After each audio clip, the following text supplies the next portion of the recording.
All right, are we back? I think we are. Since I was having technical difficulties, let me double check that some things are going to work in my favor. Hold on. Can you hear me?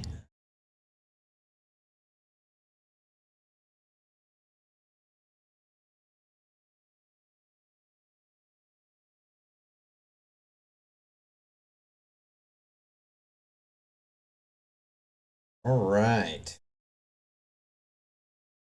Let's see what we can do here. So, I was just about to introduce our wonderful authors when we got cut out. Let's hear a little bit of the theme song. All right, perfect. That's enough.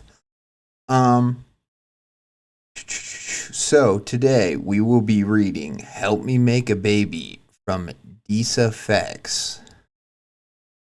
And then we will be reading Trouble at the Blank Joint. I'm not going to say it yet because I think it's still the first 30 seconds of the video. Which is a part 2 of a story that we listened to on a past episode. And then and that is from sufficient _ object 440. And then we are going to read And So I Watch You From Afar from Swagemandbagem. And then last but certainly not least, The Man Under the Bridge from ckjm, aka Boots. So yeah, we got a nice good collection of stories here. They're all relatively shorter stories, which is useful for the purposes today. Because I'm hoping to keep this to a short stream. I gotta work tonight, so there's one thing I want to get started. Let's get this playing. There we go. So now that we got the tunes going, our Creepy Hours by Max Anson, great musician, great eerie tunes. It's what Creepcast uses. I've started to use it, which hopefully doesn't piss too many people off, but I am just a Creepcast orbiter after all. I am just a lowly fan basically who is a fan of stories and creepypastas and this beautiful, wonderful community of people, a lot of who are, I wouldn't say like inexperienced writers, but maybe just unpublished writers, a lot, or newer writers, people who are dipping their toes, so to speak, in the author pool and seeing, just being creative and doing cool stuff. And I want to be a part of it. And this is one of the ways that I'm a part of it, is that I read people's stories, I give feedback and my thoughts, and I just kind of have fun reading stories. So if you have a story that you want some criticism on, or you just want more people to read it, I encourage you to reach out to me on Discord, Twitter, there's lots of places, Reddit, my Reddit handle is Mask of the Red Death, as you can see here. So chat with me, message me, send me a message request, however you do it, and I will check out your story. I might read it, I might not, but yeah, because essentially, the way that I see it is there's way too many stories, even on just regular Creepcast or Creepcast submissions. There's so much stories posted all the time. There's no way that any one person could read them all, and so I'm just attempting to do my part and and find some cool stories. And hopefully, if you're watching this, you're either one of the authors who wrote one of the stories, or you just enjoy checking out some horror. And one thing I really love about Creepcast is feeling Isaiah and Hunter and listening to them talk about the stories, and that is always one of the things I've loved the most about any art is experiencing it is cool. But to me, one of the best parts is getting to discuss it with friends, family, whoever you're with. And that to me is what Creepcast is all about. It's a campfire podcast where they're reading spooky stories, but where the magic happens is in the discussion and in the theorizing and breaking down of a story, and even some of the critical parts of pointing out what they think the story did, where they think it went awry, or how they think it could be more effective. All that is super important, so I try to do some of that on this. I'm not gonna be, overly critical. I don't view myself as a critic. I view myself as a, really just a fan and somebody, not a reviewer. I don't know what the word is. I look for the things that a story is doing right just as much as it's doing wrong, or what it could be doing better. That's how I see myself. So if that interests you, if horror interests you, just that that's why you come watch my stream. Sorry. I almost realized I was like, oh shit, I'm going into a like and subscribe speech, but I'm not gonna give one of those things, although I guess I just did inadvertently. Fuck. Anyways, let's get into the stories while we're here. So this is Help Me Make a Baby by disafex, which I think I'm saying that like disafex. I think I'm saying that right. So yeah, let's get into it. And one thing that really intrigued me about this story, I was just trolling Creepcast. It's only 6 days old, Creepcast subreddit. And I really liked this framing mechanism that they used at the beginning. It kind of made it feel like it was from an older time in the internet. Like, it was found on, this, forum kind of thing, and the same way Jeff the Killer had that funny one of like, the following was taken from a newscast or like a police report or whatever it said at the beginning of Jeff the Killer, that didn't even really make sense for the rest of the story. I like these framing mechanisms that are actually interesting and maybe give you a hint as to what the story is going to be about. And I don't like No Sleeps, how they're like, you have to explain how the story made it to the board. Like, that is annoying, because you read enough of the stories and they all just kind of sound the same, like,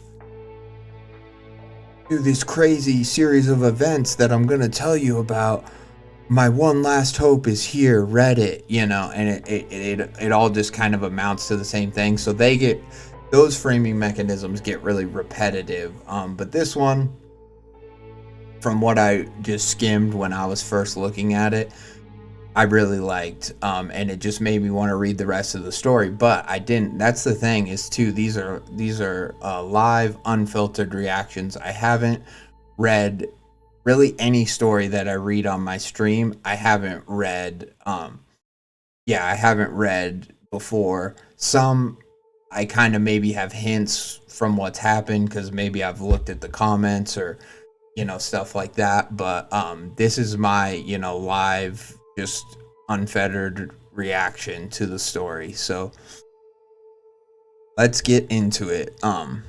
Help Me Make a Baby by disafex. The The following story recounting one of right. Following story recounting one of Detective Karaz. I'm wondering how to say this name. I want to get that right. I'm sure it's not going to appear too much in the story, but if it's the main character.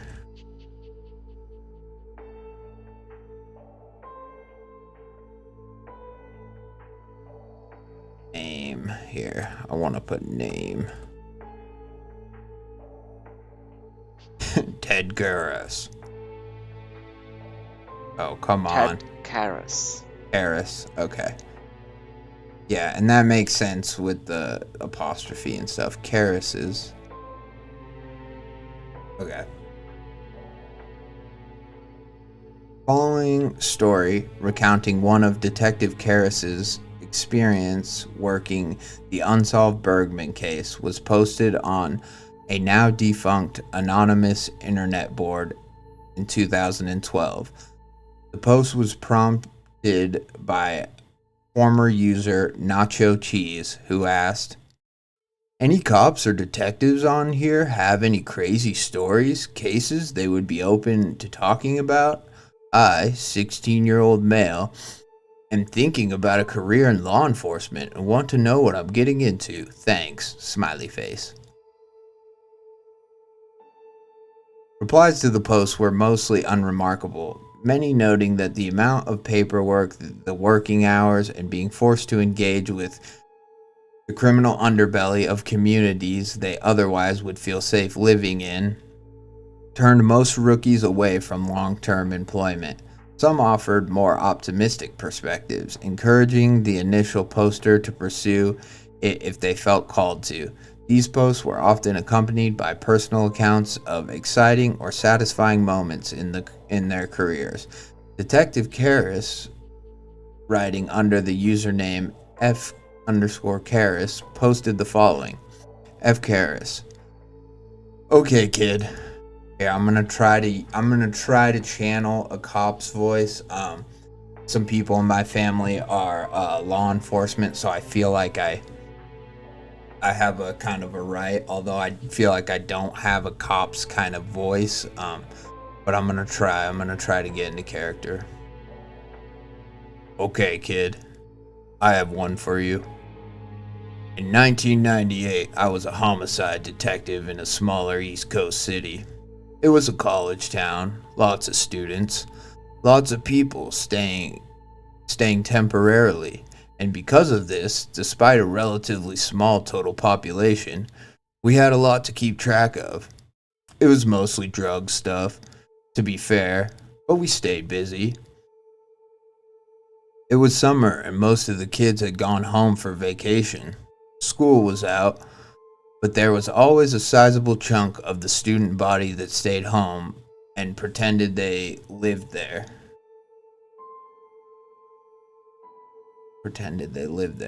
And usually we didn't have to bother with them too much. More overdoses than murders, typically. So things had been pretty slow.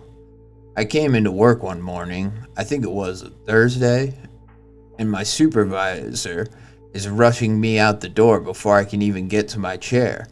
I still remember he said, "Harris, we need you to get down to 5th and Evans right fucking now." He was a good old boy from the area.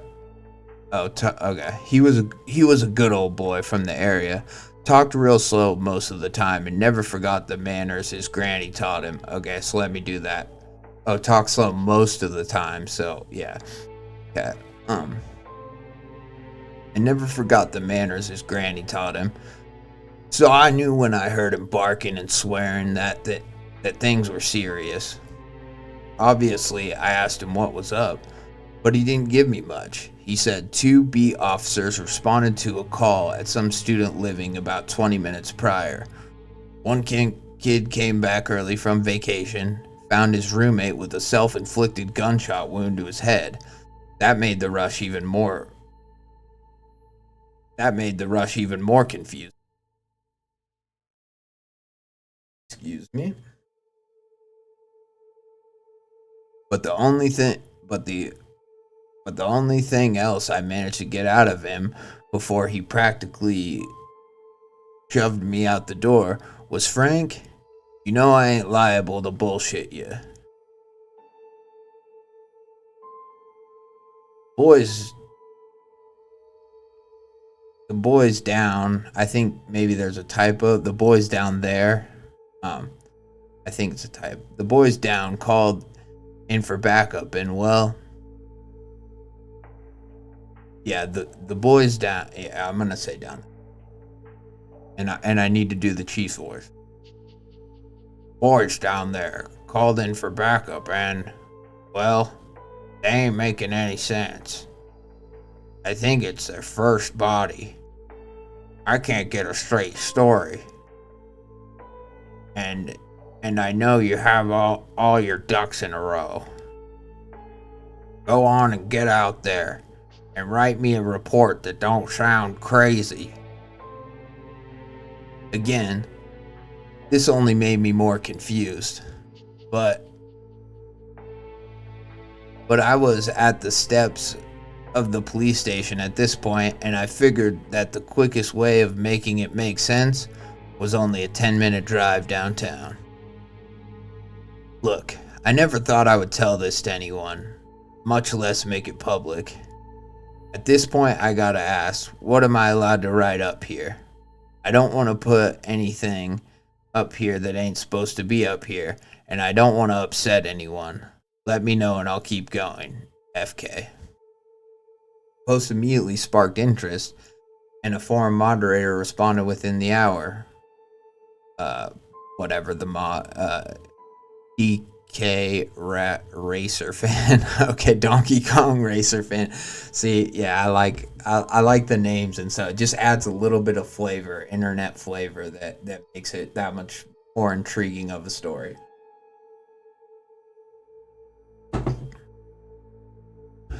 As long as you don't include any inappropriate images, you should be in the clear. Essay and child essay are touchy though, even without pics. Detective Karras, apparently not understanding, posted a response to the moderator. I don't know what that is. Kid was about 19 if I remember right. After clarification, he resumed. Jesus, I told you guys I was homicide, right? We ain't going anywhere like that, so don't worry. Though I don't know how much better off we are. Okay. So I drive downtown and I meet with these rookies. I think one of them's named Smith, but I don't remember what the other fellow was called. They both are standing outside this apartment. Smith has the guy that called sat against the wall a ways from the door. Poor kid was shaking. Smith wasn't faring much better, but he was holding himself together enough to get a statement. I remember going over his notes later on. I remember going over his notes later on was hard because he couldn't keep his hands still enough to write clearly. That sentence is a little bit clunky, but like not anything bad. I remember going over his notes later on. Yeah, I remember going over his notes later on was hard because he couldn't keep his hands still enough to write clearly. The other fellow greeted me, which makes me feel bad for not remembering his name. He was standing in the front door to the apartment, halfway keeping the crime scene secure and halfway holding the handkerchief up to his face. I don't know if it was to block the smell or keep from throwing up. I kept a little bottle of scented hand sanitizer in my jacket for these types of calls. When the body has sat there for a few days, I kept a little bottle of scented hand sanitizer in my jacket for these types of calls, when the body has sat there for a few days. After we greeted each other, I pulled the rag out of my pocket with the bottle, poured some on it, folded it, and held it over my mouth. The rookie looked like he had just watched me discover fire, and I handed the bottle to him as he opened the door for me. He didn't say much. When you've worked in this field for as long as I have, you start to get desensitized to certain things. A fact I was reminded of by the puddle of vomit I had to step over as I entered the apartment. The smell of decay was inescapable.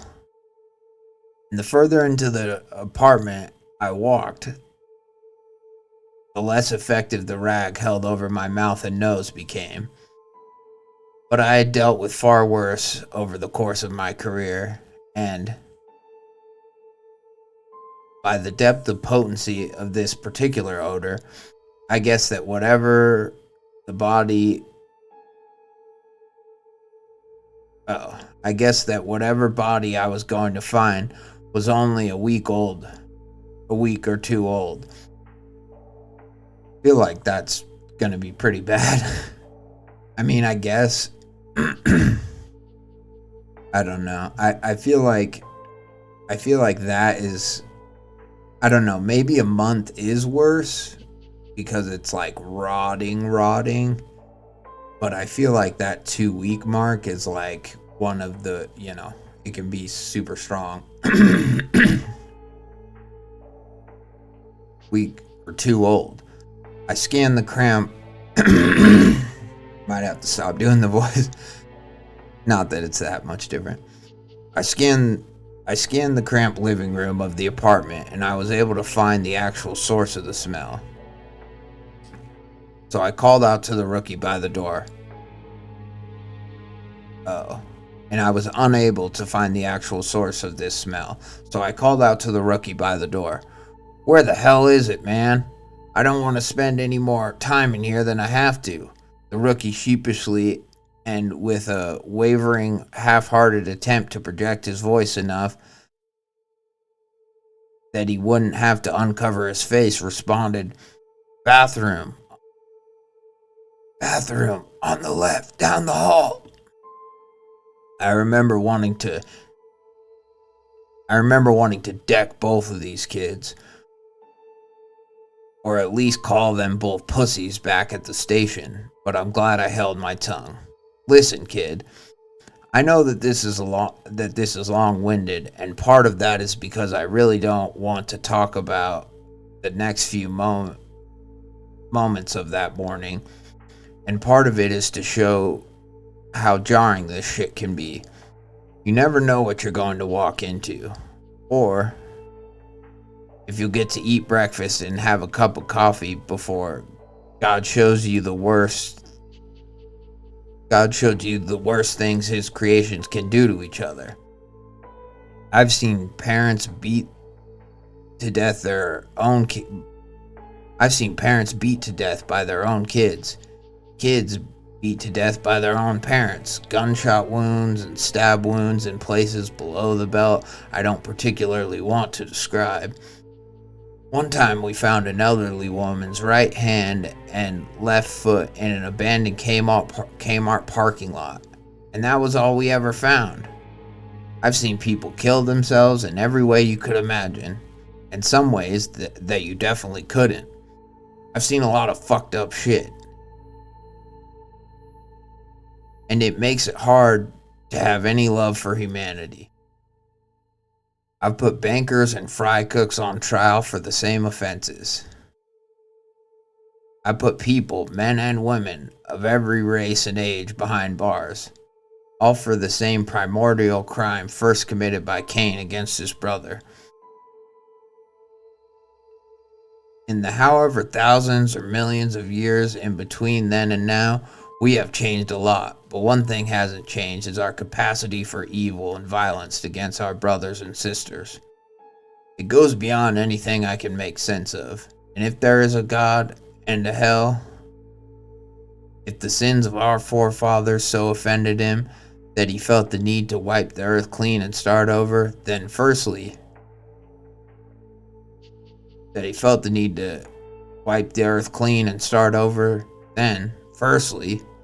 I can't hold it against him. And secondly, I think he ought to do it again.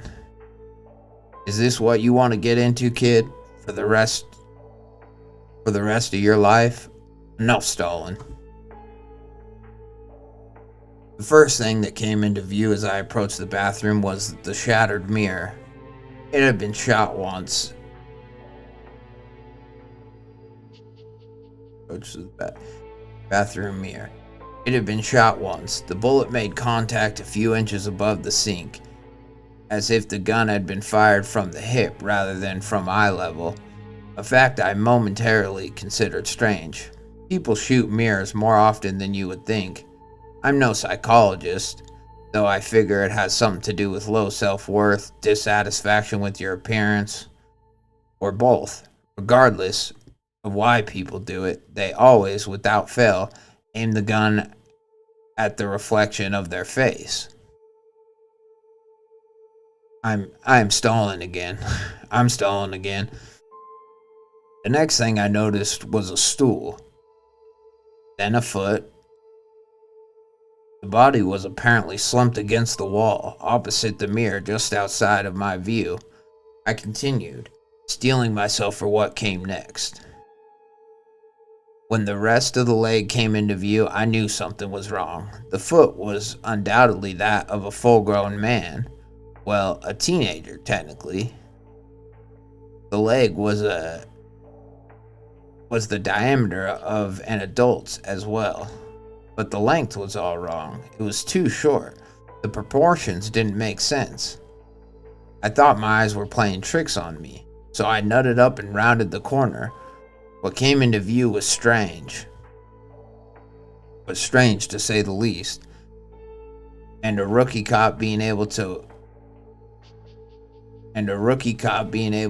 coherently articulate what was lying dead in the bathroom over the phone began to make a lot more sense. And a rookie cop being unable to coherently articulate what was lying dead in the bathroom over the phone began to make a lot more sense. I also had trouble describing what I saw the first few times I had to, but practice makes perfect. At first, I thought I was looking at a dwarf suicide. Aww. A little person suicide? No.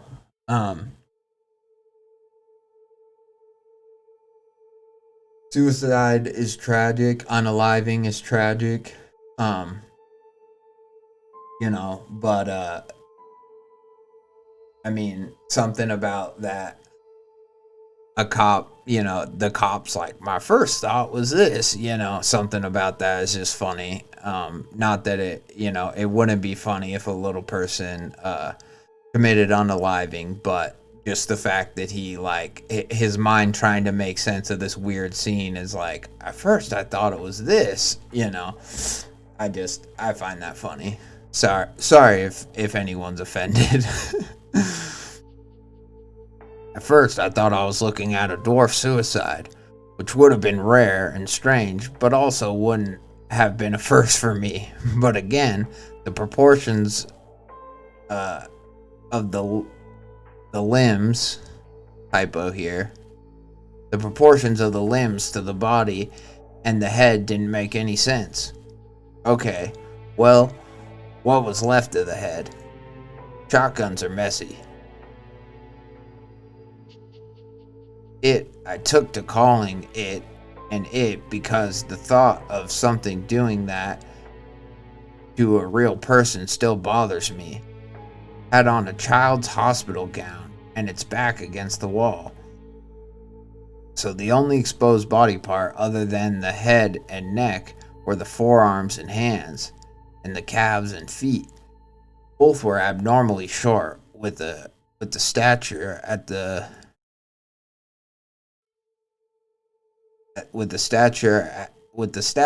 middle around the diameter of the limb. I couldn't make sense of it.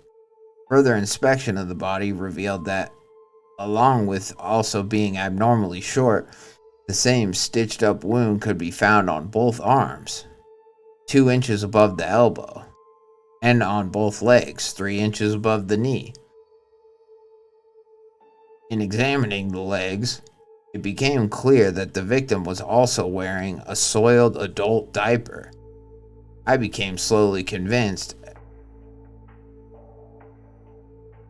Against the hope I still had in my heart that what I was looking at wasn't real. And I would soon wake up in a cold sweat in the relative safety of my own apartment. That the stitched up wounds located in the middle of each body part were the now healed fleshy memories of complete amputation. That whoever did this had severed each limb an inch or two beyond the joints connecting it to the torso, then farther amputated each below the knees and elbows, cut the resultant pieces into some desirous? I don't know. Desirous shorter length, then meticulously surgically reattach them to the torso.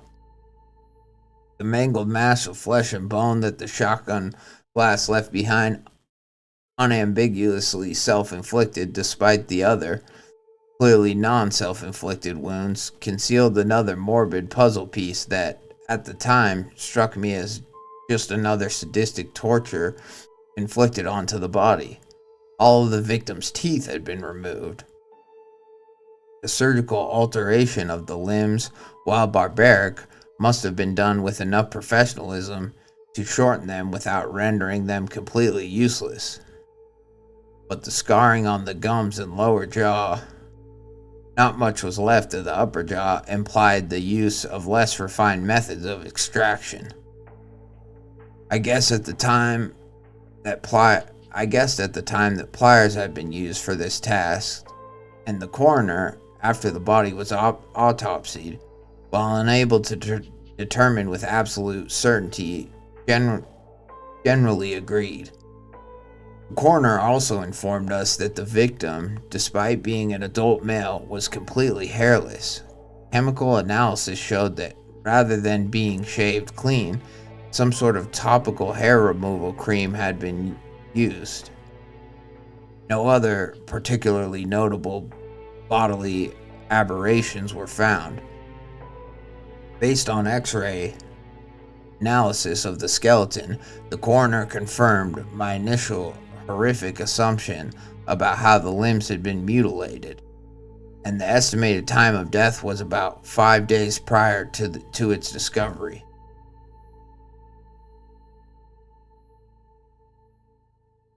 I don't want to get too far ahead of myself here, because though horrific, the state of the body didn't tell us much about who had actually done this. Who had done the mutilation? I was like, I thought it was self-inflicted. I thought you guys keep saying that. But yeah, who mutilated this person? After my initial inspection, I notified the station chief and had paramedics sent to the site to bag and tag the body, along with a few other investigators to help search the apartment and interview relevant relations. There turned out to be shockingly few. Most of the neighboring apartments were empty for the summer, and coinciding with the statement given to us by the roommate who placed the initial call, the victim didn't have much of a social life. Record shows that it had been a ward of the state most of its life. Its parents died, one drug overdose, one of suicide, when it was a toddler. So we had no relevant familial relations. The roommate himself didn't know much about him and only told us that the victim was a shut-in for the one semester they lived together, and that he thought that the victim must have been paying for both school and housing with some kind of federal financial aid. The school's financial office confirmed that this was true, and no record of current or prior employment could be located. In the absence of relevant witnesses, we were left with only the material evidence that we were able to find at the apartment. Hallway security camera footage from the assumed time of death didn't show anyone entering or exiting the apartment, but tapes from 2 nights prior gave us our first real hit. Tape showed a man with a duffel bag enter the apartment in the middle of the night and leave 30 minutes later empty handed. Outside camera footage showed that he drove a black Ford sedan, but the license plate had either been removed or covered, so that didn't help us much. Skimming through the tapes of the nights prior to this didn't turn up anything for a while until we found what we assumed was the last video footage of our victim alive on a tape from about a month prior to the discovery of the body. A few days after the roommate and most of the other students living in the complex left for summer vacation, the tape showed the victim unmutilated leave his apartment, hop on a bike that the roommate informed us was the victim's primary mode of transportation, and head off towards the more impoverished portion of the downtown area. Tracked his movement by consulting with local outdoor security cameras, and of the ones that did, even fewer kept tapes for longer than a week. We swiftly realized that there was practically no way of knowing where he was going, and sweeps of the general area failed to turn up a bike, which was the main thing we were looking for, or any other meaningful evidence. Questioning people that had similar vehicles to the one driven by the assumed perpetrator and the last person other than the victim to be in the apartment prior to the initial 911 call similarly turned up nothing. And after a while, we were forced to give up. I thought that was the end of it. Some nobody got cut up and disfigured by some other nobody, then shot himself in the head, but it wasn't. So thus far, before we get into the end of this story, I have to say, realistic. I like the tone of the I like the tone of this feels real as far as a cop tone to me. It's real in the way he is recounting his work, because shows teach us that you're gonna get into a foot chase with the suspect immediately after. That's what television teaches us about police work, but police work, and specifically detective work, is a lot of boring, monotonous. It's canvassing, it's it's talking with family members, it's all that stuff. So I really like the way this has gone through the sort of just tedious things that the detective is trying to figure out. And then I also love I just love cop stuff. I'm a big fan of propaganda, as people call it, on the deep left. They're like Law and Order propaganda, whatever. I love that shit. I'm a fan. I watch Law and Order SVU, the new one, Organized Crime. Criminal Intent was great while it was on. So, and I've seen most of all of those shows. And the same way Hunter and Isaiah, when they were talking about, I'm a cop that keeps getting called to the same house, when they're like, the chief yelling at people like, oh, I'm up to my eyes in paperwork. All that stuff. I love that stuff too. I love how formulaic it's mystery detective shows are. I love, starts off at the crime scene or a body, and or maybe a live victim, but it starts off there, and by the end of the episode, almost always they catch the killer, or maybe it's the trial for them, or whatever. But I love that, and I love this horror aspect being um stitched into it. And I think that, like, to me, I would love to just be reading like detective stories every time, because I like there to be some conclusion. I like there to be an answer. I know so many horror stories leave you on that vague or that sense of foreboding, which is fine, but I still, yeah, I really love this. So I'm bought in. I think it's super fun.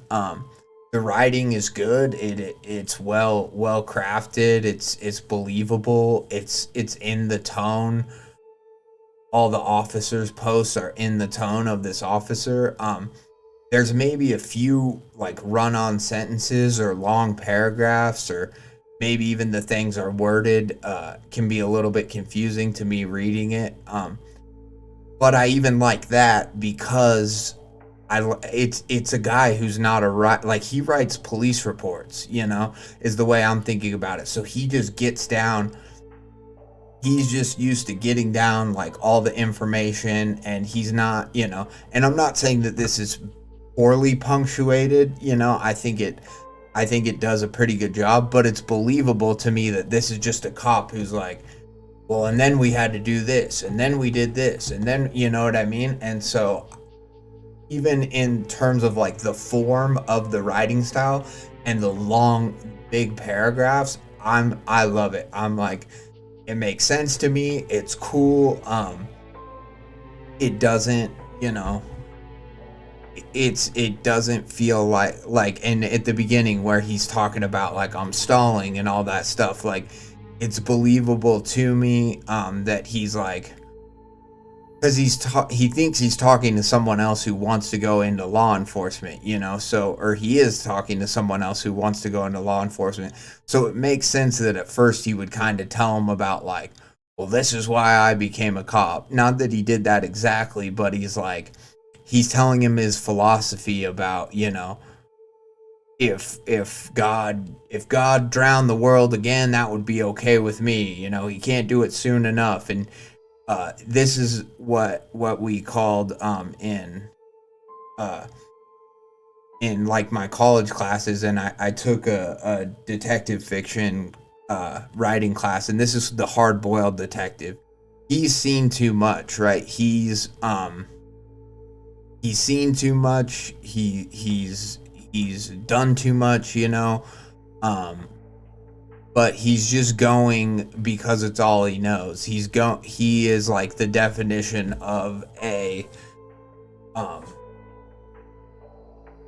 I forget the analogy I quite wanted to use, but like, he is the person who,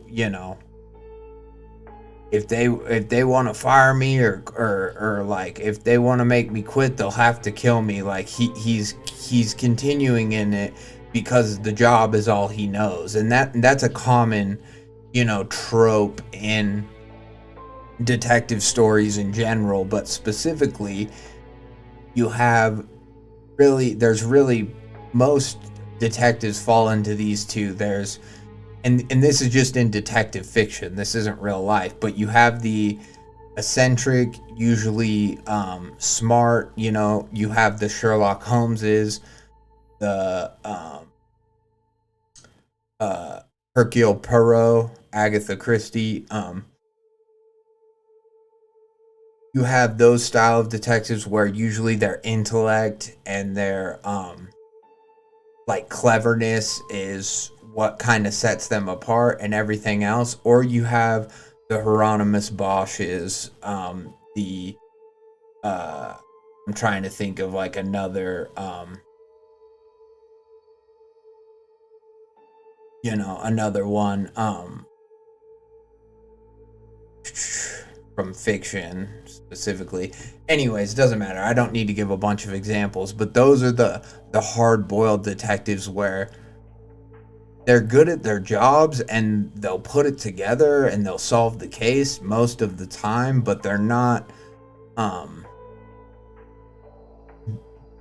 they're completely average, or you know um they're average as a cop, but they're also just kind of average as a human. Like, these are a lot of the times where these characters are the ones with like drinking problems or the whatever. And they'll solve the case, but they'll solve the case almost in spite of himself.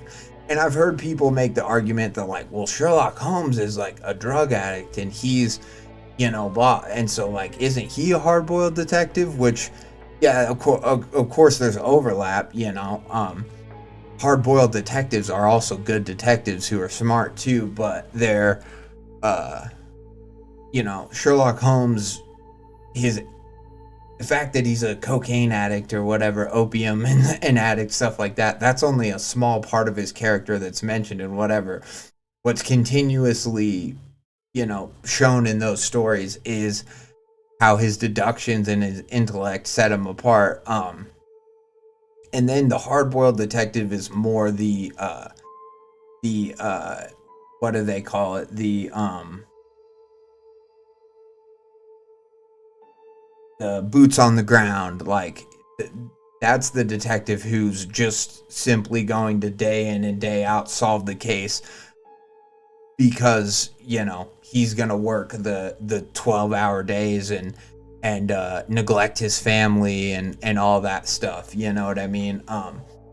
And that's what makes him hard-boiled, right? That's what makes him jaded, and that's totally what we're getting here. And I don't know if it's intentional or if it's just this person's like, this is what I imagined a seasoned veteran cop to be like, but I think it's very accurate, and it scratches that itch of, like, for me, of like detective fiction where I'm like, yes, because I love both, right? I don't have like really a favorite. Sherlock Holmes is fun, but these guys are also fun too because they have the dark senses of humor. They have the sort of bleak outlook that makes everyone else either seem, like naive puppy dogs or like idiots, and so I just really like it. Sorry, that was kind of a long tangent, but I wanted to say it before we just got into the end of the story and I was completely like distracted with the end. But it's very good so far. It's very memorable and accurate. And the one thing you want to do when you're writing any sort of a detective fiction story, whether it's horror, whether it's whatever, is you want you want your detective to have some sort of a character. You don't just want them to be the thing that the case happens to and they're just a blank canvas. You don't want all the interesting, you want them to have a perspective, in other words. And this guy certainly does. That was my one kind of criticism, which was weird because it seemed like it was written by a real cop, but maybe that's why it was kind of blank, was that I'm a cop who keeps getting called to the same house. It felt kind of blank to me. Like, she talked about her dad and she talked about, finding the cat and taking it to the vet. So there was a lot of stuff. And she's like, I've dealt with sexism in small towns, and like, we can tell that she is one of these cops that just like does her job and does it right. But I wanted to hear more of her like opinions, I guess. Like the part when Isaiah and Hunter were like, why wouldn't she tell her dad fully what's going on? Like, tell your dad, maybe he knows more. I agreed. I wish she would have said something, but I also thought, like, well, this could have been easily solved by this writer just being like, I wanted to tell my dad more, but I'm eager to prove myself as not only a female cop, but as his daughter. He was a great cop, and so I wanna live up to his standards and prove that I can break this case on my own. And then it would have been like, okay, boom, like clearly, and I theorized that. I thought about that, like, in the moment. I was like, well, she probably doesn't want to tell her dad because he's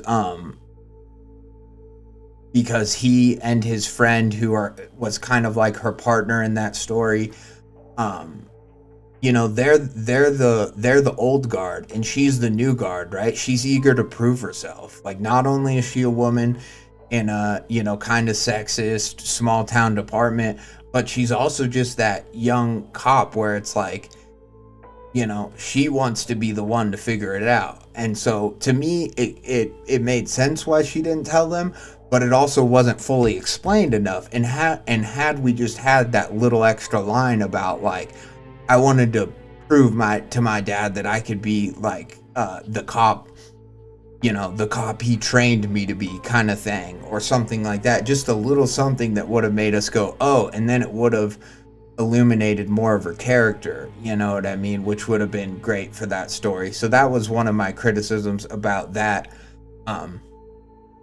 episode of Creepcast, that story. Obviously the story had kind of a shitty ending too, with a big exposition dump, but there were like there were other things that things about, like, in a detective story, your detective your detective's your only character that really matters, and they've got to have a perspective, they've got to have some character development, and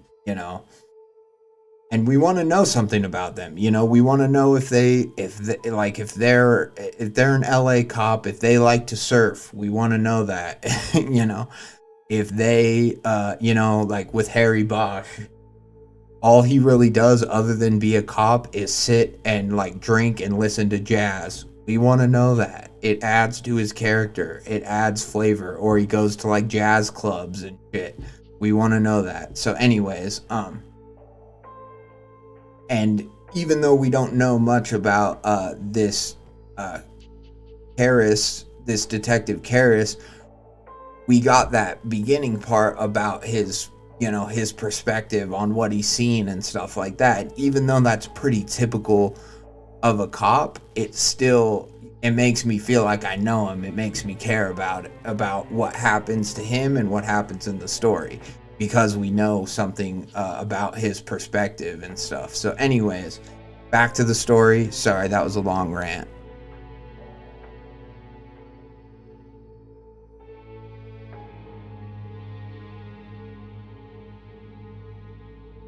A month after I filed the case away and moved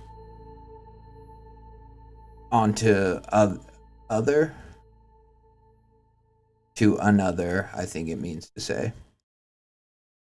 A month after I filed the case away and moved on to another, less horrifically mysterious case. Moved on to other, sorry. That is right. Moved on to other, less horrifically mysterious cases. A package turned up on my desk. Without opening it, I was clear it was a videotape.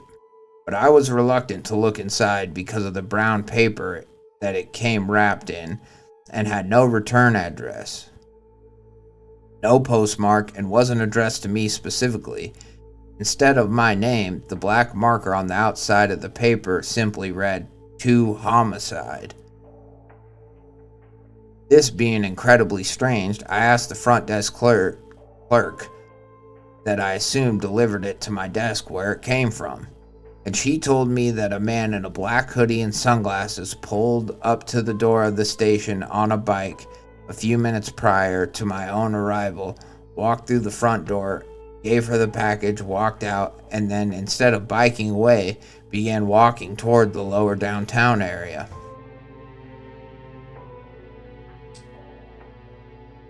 Interesting. So he's returning the bike too. Or maybe this is, I don't know. Interesting. A feeling of ambiguous dread washed over me, and I returned to my desk to open the package. I should have put the pieces together faster.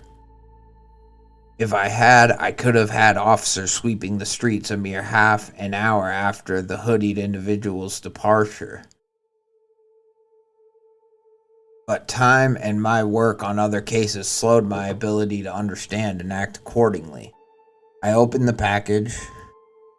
I opened the package at my desk, and sure enough, I found a tape marked Trial 1 and a folded up scrap of local newspaper. One side of the paper had written in the same black marker the words,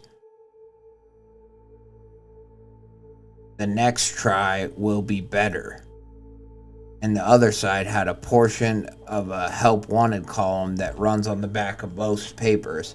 The date printed on the top right corner of the paper was near the middle of June, just before the university's most recent summer vacation period, and a few days before the mutilated victim left its apartment for the last time.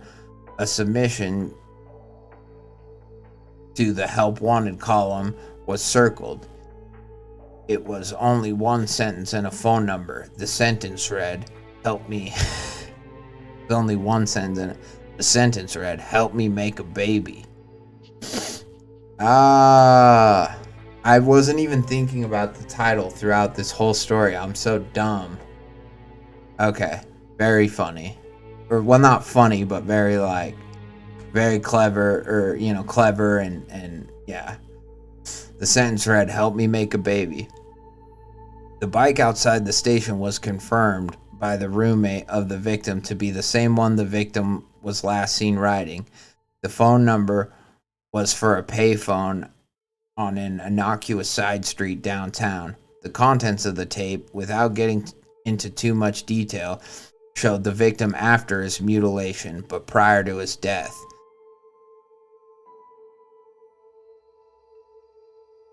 The building the victim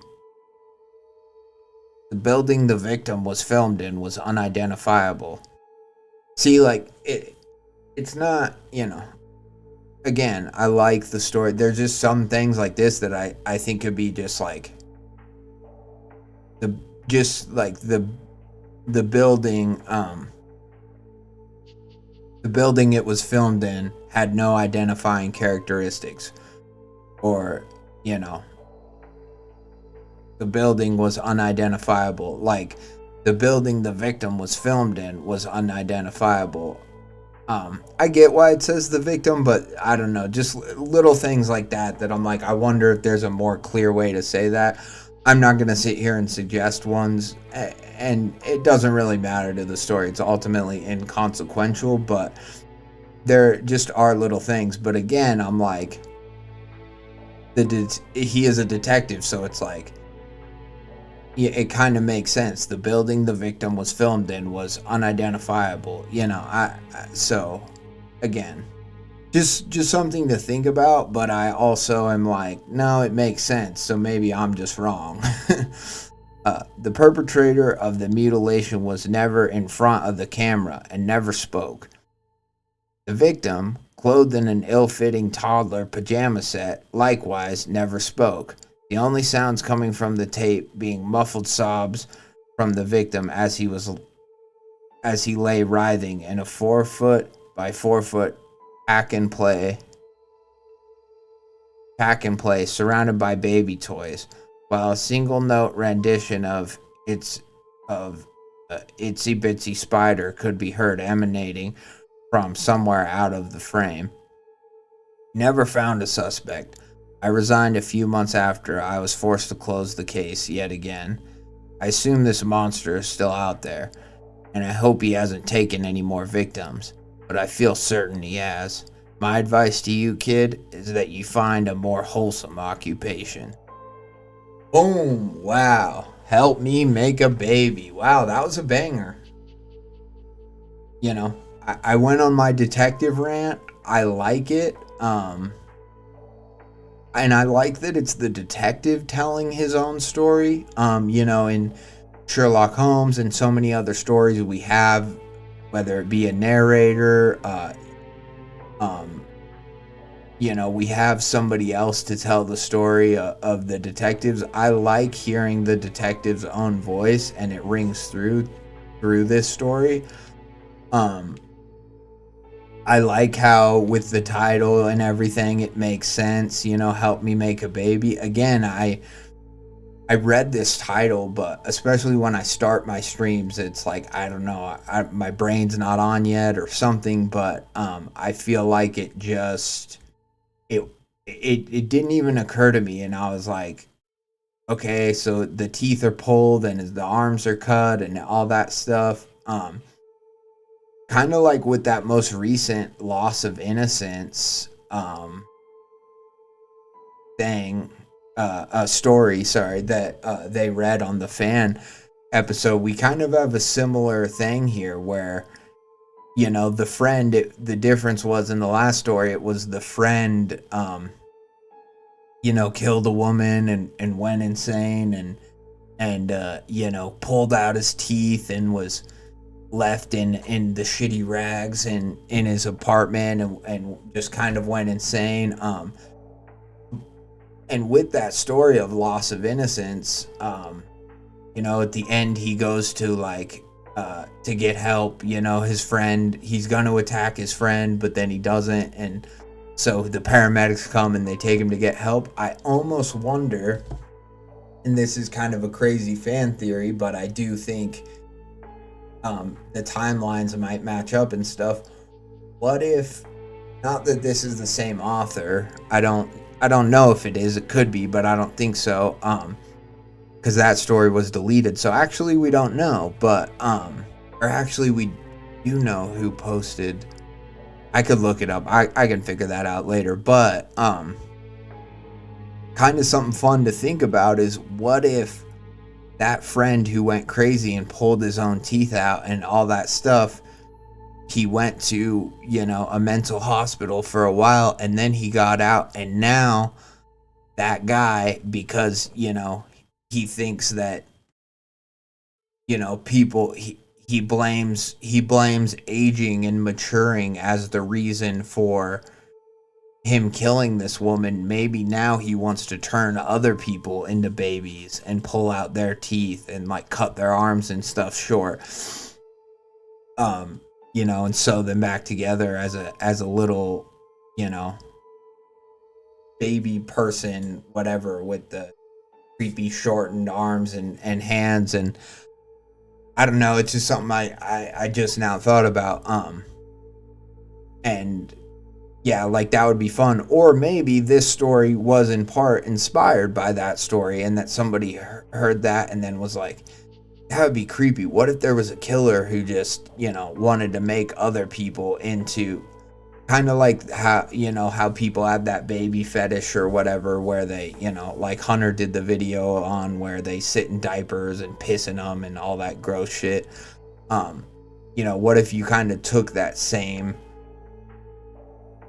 mental illness, whatever you want to call it, that same fetish, and kind of turned it outward to where they want to make other people into babies. And you know, we've seen that in certain ways, like with like this, the whole Munchausen thing, where they want to make somebody you know, need them, or with the my wife has taken our role playing too far, where she wants to make him into a baby, and you know, or to her, he wants to be a baby. And so it's kind of interesting, right? It's an interesting, what's up, rude dude?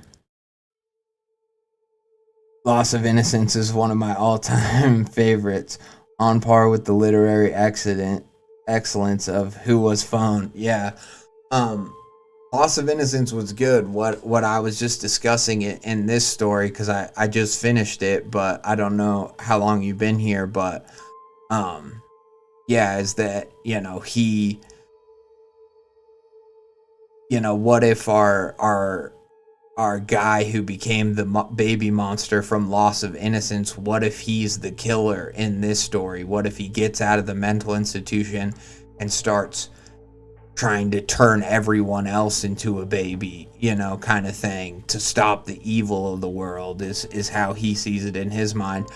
And I think it's possible. I also think it's possible that this person read, my wife's taking our role playing too far, and was like, what if instead of, you know, it was a killer that had this baby obsession and wanted to turn people into babies. And it was really cool. And yeah, we didn't catch our killer at the end, but we got some clarification. We got some resolution, and the detective's like, he's still out there. So, just goes to show that, if you want to become a cop, you're going to see some horrible shit. So my advice to you, kid, is that you find a more wholesome occupation. And I like that ending. That's great for just a short little brief boom punch. I wasn't expecting for us to like catch a killer in this short of a story, but it also leaves it open to where this writer could this is my first attempt at writing fiction, very open to thoughts and criticism. I loved it. Keep writing. I want to hear I think we could flesh out Detective Karras more. I think we need a part 2. I think we need maybe he's retired, maybe because it says he quit the force months after he was forced to close the case. I think we just lean into this story harder, and he just goes into investigating the case on his own, I mean, that's what a lot of these detective stories, I would say, to disafex, to the writer, I would say, if you can find the audiobooks, a lot of them for free online and stuff. Read Michael Connelly or listen to Michael Connelly, specifically the Bosch series. Because, yeah, not that this detective straight up reminded me of Bosch, but they're both like hard-boiled detectives and grizzled detectives. And, Bosch goes that route where he's an LA cop for a lot of years. He's this prolific, kind of badass, but also a lot of people hate him inside and outside the department. And eventually he ends up quitting, and you think like, oh, that's going to be the end of the TV show, because there's a TV show too, or that's going to be the end. But no, Michael Connelly is still churning out those books. And yeah, there's just a lot of great stuff in there that I think you'd enjoy. You wrote a good, detective story beginning sort of here that I say you just continue with it, and I would like to see what this killer looks like, this make a baby killer, we can call him. And I would like to see Karras get some justice. That's what I love about detective stories, is even when they do end ambiguous or whatever, there's still that hope that unless the detective dies at the end, that you're like, well, they're still out, the killer's still out there and the detective's still out there, so maybe he'll catch the guy. And so I like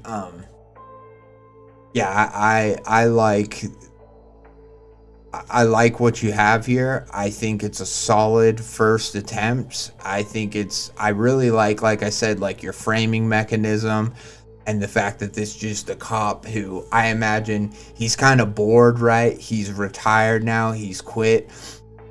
But like a lot of cops talk about how they miss the job a lot. Like a lot of cops sadly will take their own lives when they retire or when they quit. And so I imagine he's kind of bored, and maybe he's trolling like cop forums and just people talking about law enforcement and seeing what kind of bullshit people are saying. And then he comes across this one and he's like, well, I'll tell this kid a crazy story.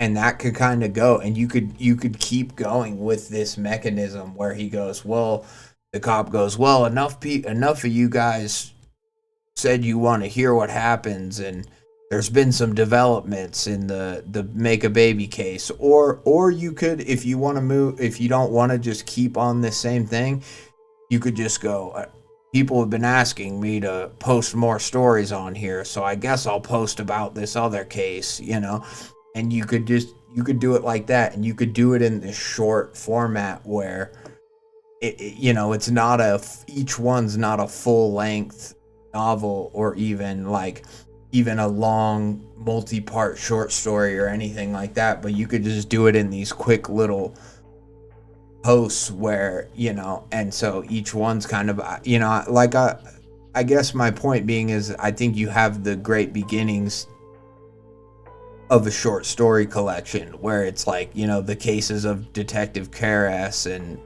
all that stuff. Anyways, I liked the story a lot. I keep writing, keep posting. I want a sequel. Yeah, and that's all I have to say about that.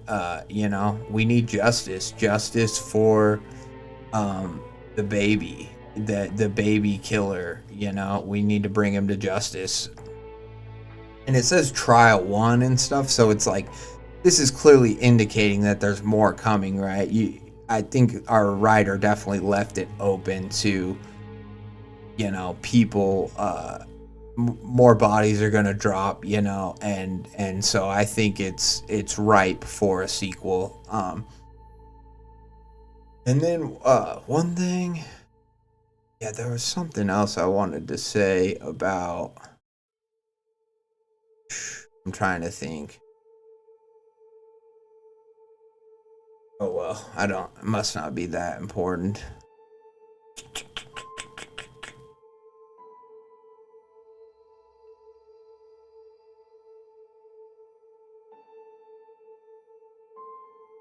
Yeah, I can't remember. Oh well. I must be tired. I must be tired from working all night, but that's okay. So now we're gonna get into the next story here, which this is really cool. I mean, the story in itself is pretty funny and really cool, but we listened to the first part of this on my last stream, which was a splooge monster was the name of it, or it was like I forget, it might have had another name, but we listened to it, and I have word that the second part will be dropping soon on YouTube. The author, I guess, reads and narrates his own stories, which is pretty cool. So that's going to be starting soon. But what was really fun, Rude Dude, is I think you were here during the last stream, was that we mentioned or I posted it in a comment, but I think it might have even been your idea where you were like, I was like, because the monster at the end of the story, the monster comes out and he's like, the splooge monster, and he's like, I need more, or something like that to that effect. And we were like, oh, he's gonna have to, like, whatever, feed the monster, or who the hell knows. Pretty gross, but we were like, he needs to, this monster needs to build, right? And we were like, maybe, whatever, maybe he'll find a septic tank. But I think it was your idea that you were like, oh, he'll have to rob a sperm bank, right? Like, and so it's this whole idea of robbing a bank, but a sperm bank for the monster, or with the monster. And I guess, the writer watched my stream, and he and I commented that on the thing. And then he posted below, like, I like this idea. I think I'm going to run with it. And so, and we already have part 2 here. So, that's pretty cool. Luge. Yeah. And I'm like, that's pretty fucking awesome. Because this is what I wanted to do with my stream, is not only, help, give writers ideas and read their stories, and we help each other improve and share ideas and all that stuff. But now we've done that here a little bit. We've contributed to what his sequel could be about, but then also it's just cool, the symbiotic relationship of this subreddit, when we participate with each other, right? When we read each other's stories and upvote and comment and all that stuff, we can make some magic happen. So yeah, it is gross. It's super gross, but it's cool. It's a disgusting body horror, right? It's this whole idea that this guy works at a gym, right? And it's not his splooge, right? but he works at a gym, and essentially, like, he's like, I know some people aren't coming in here to work out, and I see them take their phones into the bathroom and they stay in there for a half an hour, and slowly he figures out that there's this monster that, I mean, is made of the splooge, which is very gross, but it's also, to me, it's an excrement monster, kind of, like it's everything, uh you know um from the bathroom sort of thing, and that to me is disgusting. It's disgusting, body horror, whatever, um refuse, waste of humanity, come back to haunt you. And immediately what the story made me think of was, there was this thing about how everyone started to use the flushable wipes really fucking often, and those would create these giant globs in, like, septic tanks and sewers, and they were called fatbergs. They literally called them fatbergs, where they'd, like, have to cut open the pipes and they'd pull out this giant thing, and it was just this fucking giant glob, and it was it's so gross, like, watching the videos and stuff of that. And I've always thought, like, yeah, that is cursed. That is a cursed thing just on its own, and it seems like this is, a version of that. Obviously, it's a more specific adaptation iteration, but it's disgusting and it's gross, and so, and I like the more whimsical title of the Splooge Adventures in Banking. Not safe for work, sperm, lots of sperm. I love that. I love that, whatever tagline's title.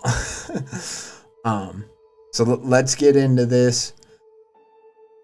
If there is a part that's about, let's say, making the scrum, so to speak, I might skip over that part. But yeah, I don't think so. I mean, he's going to a bank here, so we have that.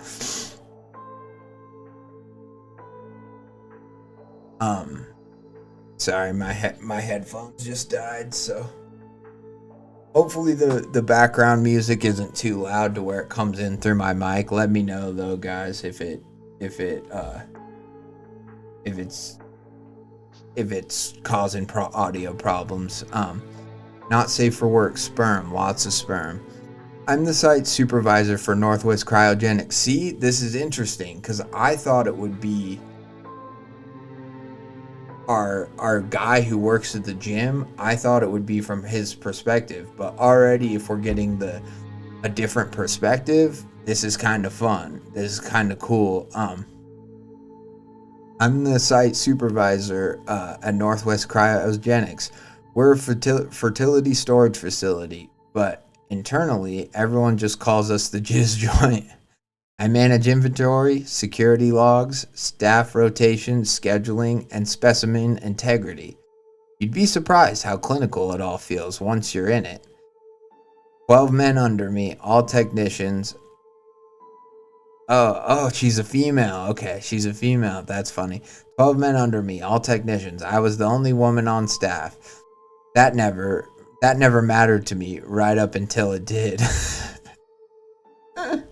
What? Cool, thank you, rude dude. Thank you. What? This is fuck.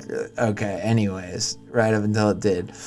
The weird stuff started in week 3. I noticed our inventory count was dropping, slightly at first, maybe only 2 or 3 samples missing. I assumed it was clerical, mislabeling perhaps. Maybe someone forgot to mark a transfer? There was no see, this is, even this part of the story, this is also horrifying if you think about why sperm is frozen and kept in these things. Like, these are for people's kids, and if you've seen the Our Father documentary on Netflix, you know how horrifying this shit is, where it's like, imagine someone's samples get swapped. Those people, that person, what they thought is going to be used for their kid is not going to be, it's not going to be their kid anymore. And so that is where, that is where it's already terrifying. Even just samples disappearing or being swapped is a horrifying thought. Um, but there were no scheduled pickups, and no patients had visited in over a month. So the missing product really bothered me. It's only a few vials, I thought. Doesn't matter. I moved on. What? Instantly, if you're the supervisor, a few vials, it does matter. Unless you're just some sperm bank that, it's like any old sperm will do. And you just keep it, fucking anyways. My point is being it does matter, but anyways. In week 4, I walked in to find the primary freezer door open, just standing there, wide open, blasting bold, bitter, biting, arctic, icy cold into the hallway. The air was humid and thick with condensation, and when I stepped inside, I swear the air around me breathed, as if it was trying to breathe me in. An impossible breeze produced from nowhere enveloped me as I stood there, gently caressing me at first. The phantom wind grew more excited, then exceedingly violent. I felt the wind prickling the undersides of my feet somehow, through my shoes and socks. The wind picked up to an impossible speed, whipping and ripping me apart as I lost consciousness. I opened my eyes. I was standing in front of the open freezer door, my right hand on the handle, my left in my pocket, and an overwhelming sense of unearned peace had permeated into my skull. What? I shook myself and ran to my office. Of course, the security footage showed nothing. The previous feed and all other data had been erased. Just footage from today. The video began at 3:09 a.m. with me walking up to the freezer door, walking in, standing, breathing.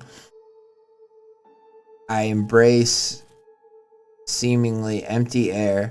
Then is the moment I was grasping to comprehend, the moment of violence. Instead of giving me an explanation, the cameras go static for exactly 11 seconds. When the feed returned, the door was open and I was standing in front of it, hand on the freezer door. It then showed me shaking myself off and running out of frame. The first real sign that something was wrong with my 12 boys came from Matt. He worked there for 5 years, solid, dependable, never even called in sick. He came in one morning looking like he dropped 15 pounds overnight, pale, sweating through his uniform. When I asked if he was okay, he just mumbled, It's easier when you freely give it to him." Then he laughed, only his mouth didn't move. I didn't see him at the facility ever again. After that, things got worse. By week 6, 3 of the other now 11 men had lost a significant amount of weight. One of them, Darren, fainted in the cryo lab while logging vials. He came to within seconds, but something was off in his eyes, dull, emptied. Like he'd seen something that permanently rewired his spirit, and any fight left in him distinctly disappeared. I scheduled private health checks for all my boys. By week 7, 4 had quit without notice. One left his badge in the sink along with his clothes. No resignation, no message. His locker was untouched, but his uniform was wet, viscous even. It took 2 full days for the smell to clear. The remaining 7 shuffled aimlessly about the week like purposeless zombies. By the end of week 8, I heard it. It was late.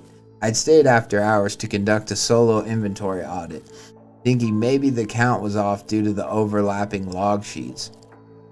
The facility was silent, sterile. I was halfway through the freezer. Uh, I was halfway through freezer unit C3 when I heard it. Something soft, yet weighted, slippery, wet. A voice. Not from any direction I could place. It was inside. Inside my ear? Inside the back of my skull? A dark, heavy, foreboding entity whispered, "You, my dear, scrumptious, sweet girl, are not for harvest, but you witness." I dropped my clipboard. And ran out of the freezer room. After that, I started having gaps in memory. Week 9, only 4 employees remained. They wouldn't speak to me, not in words anyways. So is she the monster? I mean, the monster's like in her or in her mind, but maybe she is the jizz, the Jizabel.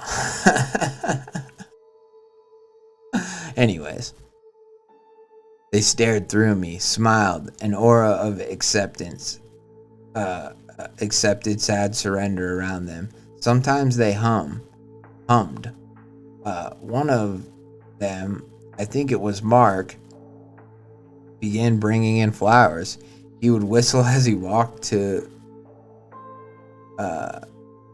their recipient, leaving them on the freezer door handles. For some reason, lilies specifically. They would wilt within hours. I checked the temperature logs. They read fine, but the samples were sweating. Not frost, not humidity, no. The vials were weeping. What the fuck is going on here? I filed multiple incident reports, but no one ever responded. Week 10, the whispers intensified. I trained them all. Could have saved them, sweet girl. I started locking myself in the office during breaks. My meals began tasting like freezer burn. My dreams were filled with sounds. Your home is with me. Not visions, just liquid movement, gurgling, wet footsteps. Return to the one. I tried calling corporate. Phone's dead. Email bounced back.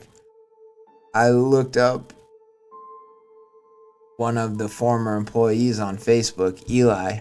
His account had been deactivated, but the profile picture remained. His skin was wrinkled, his eyes not human, smooth, seamless. Week 11, it found the backups. We store emergency reserves in deep vaults under the facility. Specimens from high-profile donors or those under legal lock. Off limits, untouchable. By Thursday, we were gone. They were gone too. Empty, sucked clean. Each vial collapsed inward like it had been vacuumed. The night I found Kyle in the main hallway on his knees facing the freezer wall. He was whispering to it, naked, drained, eyes rolled back. When I touched his shoulder, he turned his head to me and said blankly, "He's always so thirsty." Week 12. Only I remained. The building was dead silent. No buzzing, no humming. Even the lights had dimmed on their own. All 10,000 vials were empty. Not shattered, not removed, just sucked dry. Somehow still sealed. In the final freezer on the back wall, I found a handprint. Not a human hand. 11 long webbed fingers extending from one palm. Slick, shimmering. It pulsed when I touched it, warmed, almost like it was waiting for it. Redacted. I sat in my office and waited.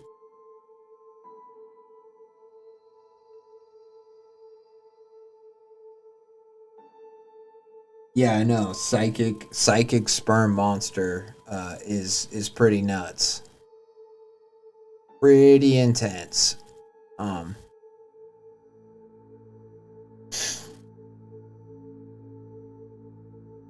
I sat in my office and waited. I wasn't going to run. This place, for all its sterile detachment, had been mine. My team, my routines, my control, and it was taken from me, one man at a time.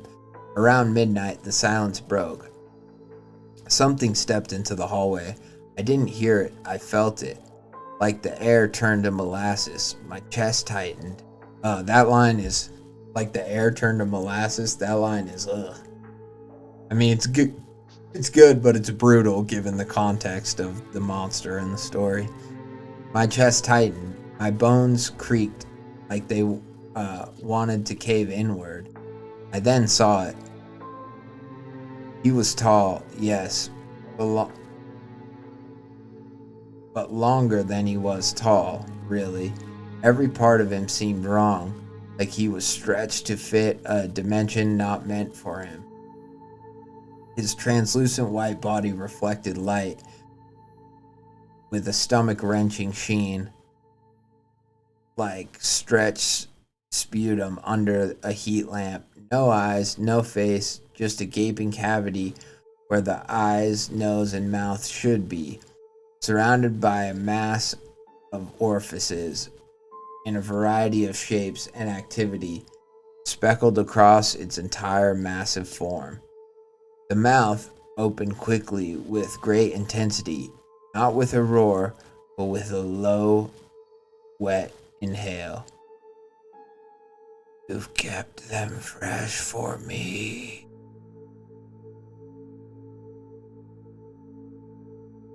He reached for the sample drawers, the last 1,000 vials the lab had. I moved to my office. Them disappearing like that was driving me crazy, I had thought. Fuck it. I'll keep the rest in my office. I just need to know what the hell is going on. Well, I got my wish. I wish I hadn't. They say truth is stranger than fiction. I say truth is abhorrent against a god I'm not even sure I believe in, and it can go fuck itself. One by one, the sperm god held up vials to what passed for a mouth and drank them. Not by tilting, by absorbing. Each one turned black, became brittle, then withered and decayed in his grasp, like dead skin after the vial had emptied. So is it dead sperm too? I guess it all would be like because it like open to the air or whatever, but it's kind of interesting that it turns black and became brittle, or is it just talking about the vials?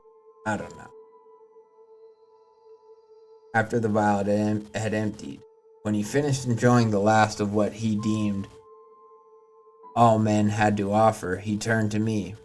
For the first time, he spoke succinctly and directly. They gave freely, my sweet. They always understood their worth. They're with me now. You are the final ember. I stood my ground. I asked him one question. Why didn't you take me first? There was no reply. Only movement. He approached me, slow, endless dripping. The lights dimmed behind him. The walls began to melt. And as his shadow fell over me, I realized there were never 12 men. There were never 12 men. Only 12 pieces of bait. So is she the monster, maybe? I'm thinking maybe she is the monster. That is what I'm choosing to conclude from this. But no, somebody downvoted it. Well, that's a shame. Again, this is just a lot of fun. The monster design is so gross and cool that I'm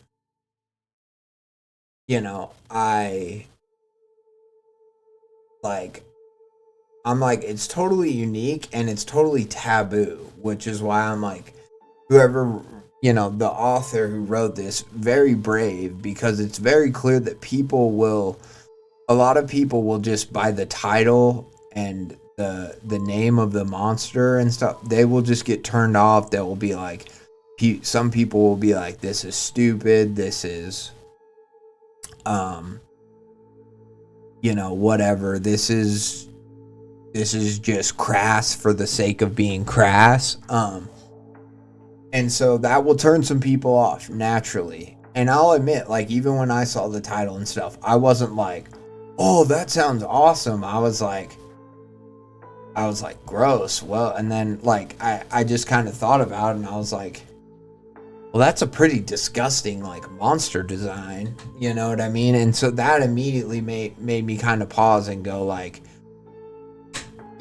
for all the tropes that are in creepypasta and stuff like that, for all the dozens of mimics or skinwalkers or whatever else, like, this is a new monster. I'm sure maybe it's been, imagined by some other people, but this is unique and this is cool. So that alone, I mean, it scores a lot of points in the creepy monster category, and it's bound to make anyone's stomach turn. And I like that. And I like that,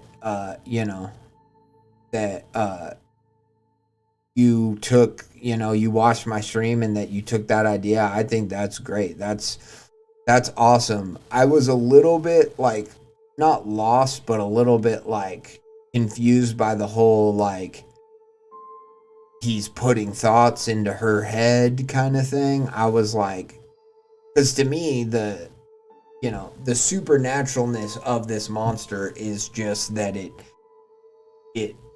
depletes men and feeds off them, and so I was like, that makes sense, right?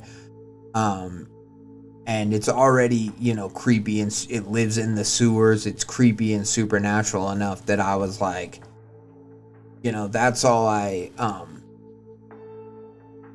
I don't know if it needed the whole, like, it infiltrates your mind too thing. But then with the end, we have what to me seems like, okay,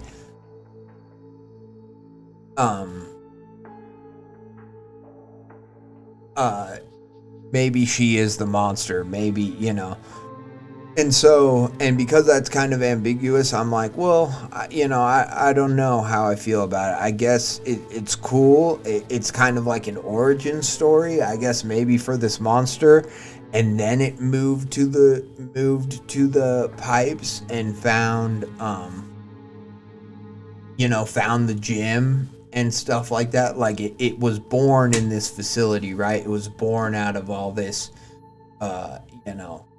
this stock, this supply, and then now it's and I kind of like the sterileness of the facility. It's almost like, oh, at this place, it's kind of like the government lab where the creature was spawned. So I do like that. And then, then it moved to the sewers or whatever. That's the way I'm choosing to interpret it. But yeah, again, I was just like, I don't know about the whole, like, telepathy thing. But I do like the creature design. I like that it has these orifices too, and then maybe that it takes this living sperm and consumes it, so then it's like this dead ghost sperm, maybe, is a way to think about it, which is pretty gross, but also kind of a cool idea. Yeah, exactly what Rude Dude said. Props to the writer. He had an idea and he went for it. And I know a lot of people that would make, if they had this idea or whatever, they would make it straight up smut, or they wouldn't put any thought into the creature design besides that it, is made of that substance. And this could have been just very cringy and bad, but it wasn't that. It's a cool creature design. it was a cool sequel. It gave us some more answers about maybe like how this creature was created, because I thought this creature just was like, whatever, rose up out of the sewers. But now we're learning that that is not it. And so I like it. I think it's a creepy as fuck, disgusting creature. And that's the thing. It's like some people might be like, well, it's just more disgusting than it is really scary. Um, but to me, it's like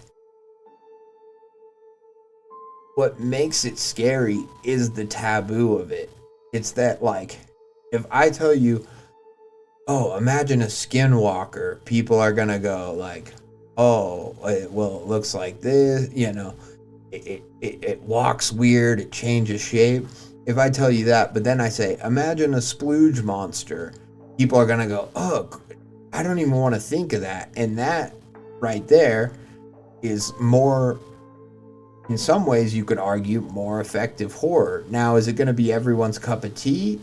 No. But that doesn't mean that it's not like valid horror or that it's not good. It just means that some people are going to find it more effective. And I think it's pretty effective. And for the job it does, I think it works. And I like this whole idea of, at the gym, it was just talked about how like the monster was living in the sewers, and these men left the bathroom after 30 minutes and they seemed happy or whatever. But in this one, what's cool is that the monster is feeding on these people and literally like draining them of their life force, which I like. And it's a very and so often they're like, in these stories, whether it's like a skinwalker or whatever it is, it's like, I could feel the monster draining me of my energy, draining me of my life force, this and that, blah blah blah. But there's not a specific realistic representation of how it's doing that. In this story, we get that. We get, it is taking something that, let's be honest, as gross as ejaculate is, it is one of the key components for the building blocks of life. We're all made out of it, you could argue, in some way or another. I know it's gross to think about, but, and so because of that, it makes sense as a like realistic thing that, like, what if you were just, and I imagine it's a similar way to where, what's it called, like the Handmaid's Tale, where women are like, kept in their, for their babies and their ability to bear children, and they're kind of like, they're subjugated for that reason. It's like, within this story or within this universe with this monster, you have a, if not similar thing, because like taking a baby from a mother is a lot different than what we're talking about here, but it's a creepy, realistic way of like, oh, this monster feeds off of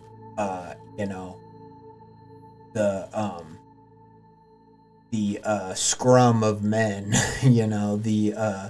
the baby making juice of men, and it's gross, but at the same time, it's a it's a tactile thing that of an example of a monster draining life force and literally,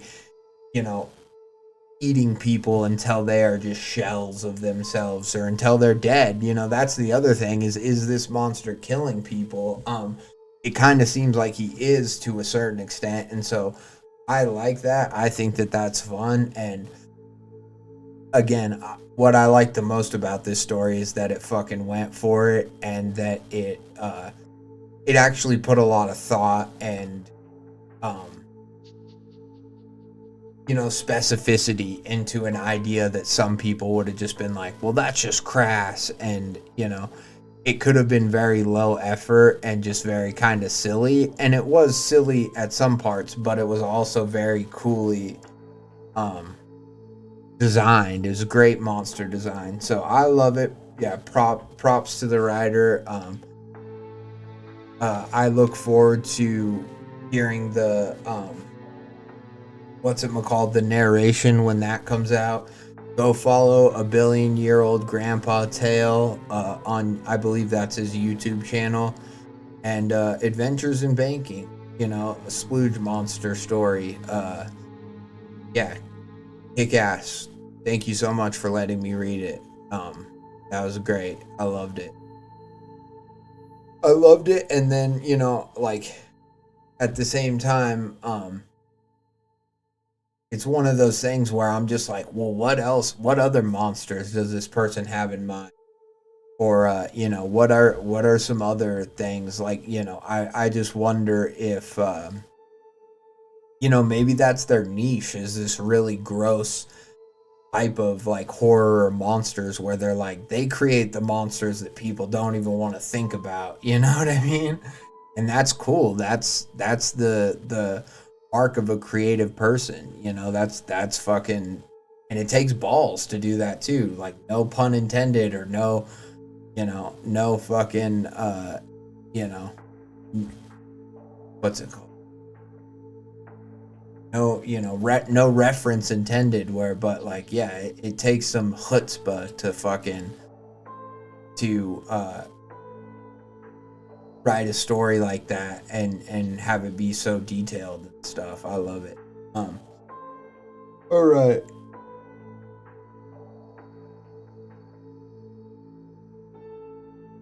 Yeah, see, and that, rude dude, like, that's a good point. It's like, if it started in this bank, I like to think that it came from one contaminated sample that mutated and spread to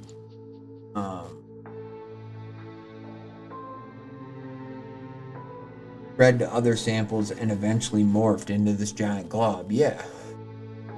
And like we were talking about the whole symbiote thing, it is like a Venom, you know, esque symbiote. And so that's, yeah, you know, was it you know, is it extraterrestrial in origin? Is this what happens when like, maybe a sample was kept so long, like it's ancient sperm, you know what I mean? Like, they talked about how in the bank there was this like specialty vault, you know? And so it's like, maybe in that vault there was some ancient whatever, you know, crashed from an alien spacecraft or whatever type of sample that the government, you know, had in there, and then for whatever reason, you know, somebody took it out, and whatever, the cooler kicked off for long enough that it started to come alive or denature, or however it works. I think it's badass. I think it's gross and badass and a lot of fun. Yeah, it's a lot of fun. So next, what are we gonna do? I mean, we can either do Man Under the Bridge, which I do want to do just because I haven't read it yet, and I do want to read more of Boots ckjm stuff. But then we also have Swagemandbagem, and so I Watch You From Afar, and this one is I mean, I guess maybe they're about the same length, but this story's doing pretty well. This story's got 24 upvotes. It's on Odd Directions though, which I haven't heard of. I don't know if that's a horror subreddit, but I don't know if you have a choice, rude dude, as to which you think I should read next. I'm gonna go pee though real quick, so enjoy some Greylock, the beginnings of Greylock.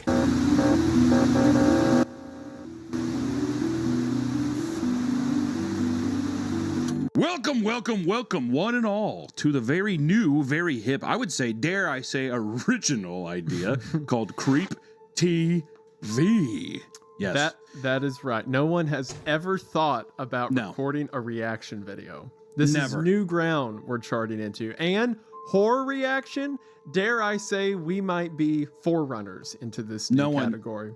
Very proud one's of you ever for thought of coming this. up with it, Hunter. Very proud. And if anybody says that they have, I will find them. They're lying. Okay? They're lying, of course. I'll find them. I'll break them. But basically, like, you know, there's a lot of cool horror stuff on the internet. And while on Creepcast, we of course love the stories and everything, there's a lot of really cool videos too. A lot that I cover on my channel. And more importantly, a lot that Hunter has absolutely no idea what he's dealing with. So today, as hopefully with future episodes, I have picked something that I think he will enjoy, that we are going to terrorize him with, and I get to laugh while he's scared, which is really my favorite part about this channel. So, yeah, no, I'm very much looking forward to it. And today we are discussing Greylock, which I feel like that it's going to be a similar flow as Creepcast here. But the whole thing we learned from Gregory88 and stuff that has more videos is that I feel like we just need to have a catered area to the video stuff, because there's so much video content out there that I feel like we're missing out. So I feel like this way we could try. I'm gonna put this out there, but don't hold us to it. That way we can at least do Creepcast 1 week and then Creep TV the next week, kind of thing. Don't hold that to us. If something like that changes, don't yell, don't scream, don't cry. Please. That is our tentative idea. Will it change? Probably, but you know, theoretically, we'll have Creep TV and Creepcast. And Creep TV, I believe the plan is to just have it exclusively on you. Of course you've already read both, Rude Dude. You're a psychopath. Bloop is a madman, help us, save us. That's you. You read everything, dude. Shout out to you.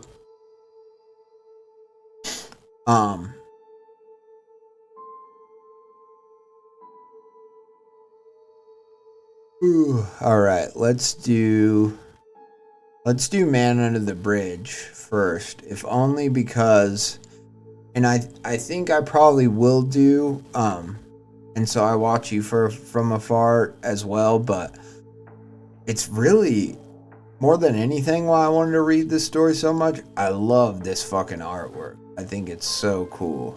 I like all of her artwork, but I love the way that, like, you know, the horizon and the way the river comes through. I think it's super duper cool.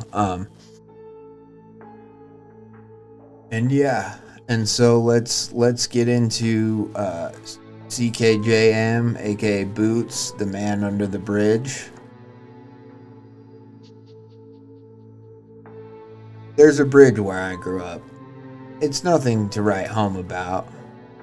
Just a stout little thing that's been around as long as I can remember.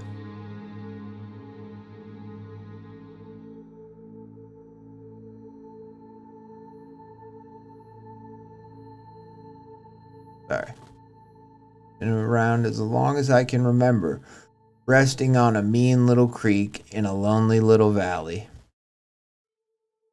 My grandma remembers it as a kid. If that puts its age to scale. That puts its age to scale, yeah.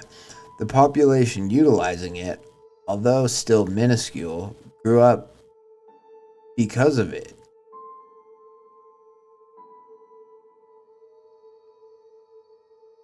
Although still minuscule, grew up because of it. Okay, interesting. The population utilizing it, although still minuscule, grew up because of it, but it's still easier to access the town via ferry rather than the bridge.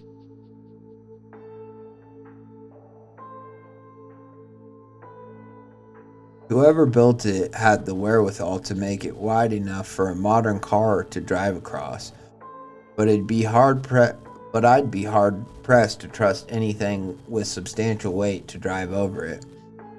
You gotta line your tires up just right to traverse it comfortably. You won't fall through, but the lengthwise boards are just tire spaced, and the widthwise boards will rattle your teeth. In the summer heat, it stinks of creosote? I don't know what that is. Guessing something that smells weird or bad. It stinks of creosote. Thing is, it's eerie. Never had a specific reason to say why that's so, but but I got goosebumps every time I crossed it as a kid. I still do as an adult. Back then, I walked atop the bridge feeling somewhat restless but eager to see the local salmon run below me. I was only ever excited to see that bridge when the fish came in. There were so many red, gorgeous fish stoically marching their way to their ends for the next generation that my fear was always temporarily quelled. One summer, I watched the salmon approach from downriver, lining up in thick groups and advance until their crowded crimson bodies were swallowed into the shadows of the old bridge. I jumped across the bridge's girth to see them continue onward on the other side. There was not a single fish there. See, we're some sort of a portal or something. If you go under it, yeah, that's what I was wondering. I ran back and watched more fish swim in, but still no fish swam out when I repeated the loop.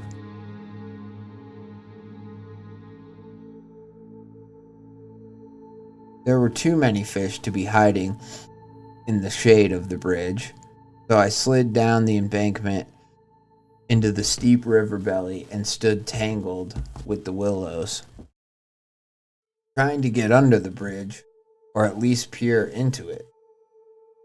The willows felt tight and resisted my advance, and when one branch whipped me across the face, I was done with that investigation. I stifled tears and clambered back on top of the bridge, thinking of how oppressive it felt to be in the belly of those plants. I looked again at the fish below. Many swam in, but still none swam out. I moved away years ago, having outgrown my rural roots. I live in the city now, and a big one at that. We've got plenty of bridges, but none like the tar-soaked makeshift crossing I grew up with, and none of them make me afraid. At least until recently. My mates and I had gone out to a show. A few drinks in, I opted to walk home because it really wasn't far, and I crossed the bridge at Creek Street. The bridge at Creek Street to my house when that distant eeriness overtook me. I carefully walked to the edge of the bridge and stared at the water. At first, there was nothing, just the fake warmth of nearby park lamps and the sterility of a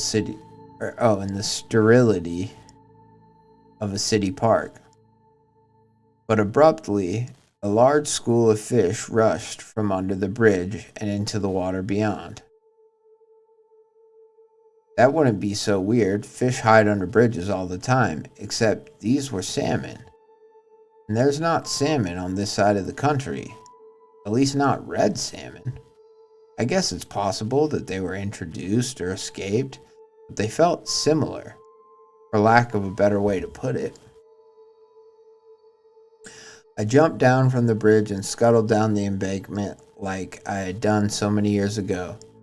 Slivers of red fish surfaced beside me, distrusting of my presence. It'd been at least 20 years if these were impossibly the same fish. Their natural lifespan was no more than 5. I stared beyond the bridge downstream where they came from.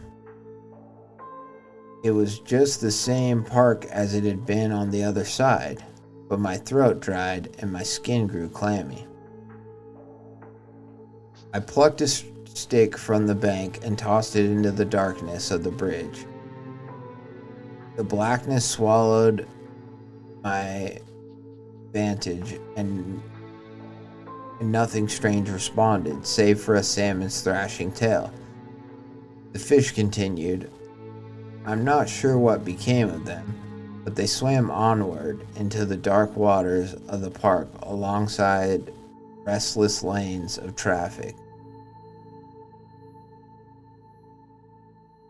The incident with the New York sockeye left me sifting through forgotten memories. There were a lot of peculiarities. I always struggle to say this word. Peculiarities about the bridge that I had forgotten simply didn't piece as obscurely relevant until pressed. We'd splash around the creek as kids, and the bridge was readily accessible, so it was a common spot. We had a bit of a swimming hole just below it on the warmest days, and we'd often find relics. For a creek that flowed from pristine wilderness, we never questioned what washed up, nor how anything floated where it rested. I remember finding a square bucket with some sort of language I didn't recognize on one outing. Mandarin, maybe? I only remember that in our innocent ignorance, Cole taught the corner of our eyes and chanted learned slurs in response. No, don't do it. That is some very kid shit to do, though, so. But I had to cease the hunt.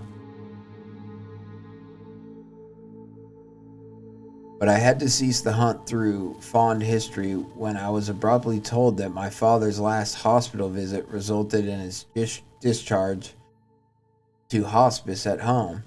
Dad had sat on a cancer diagnosis for years, but up until this last event, he staved off the disease.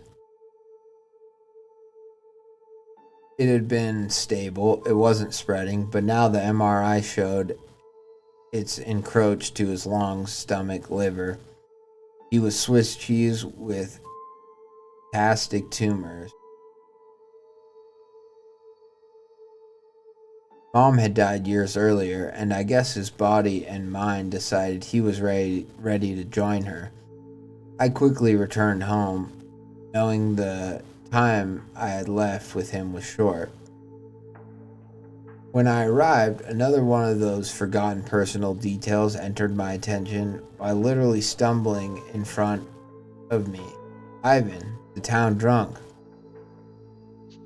Ivan disappeared for the longest time and returned with an ornate and absurd dagger when I was about 12 or 13.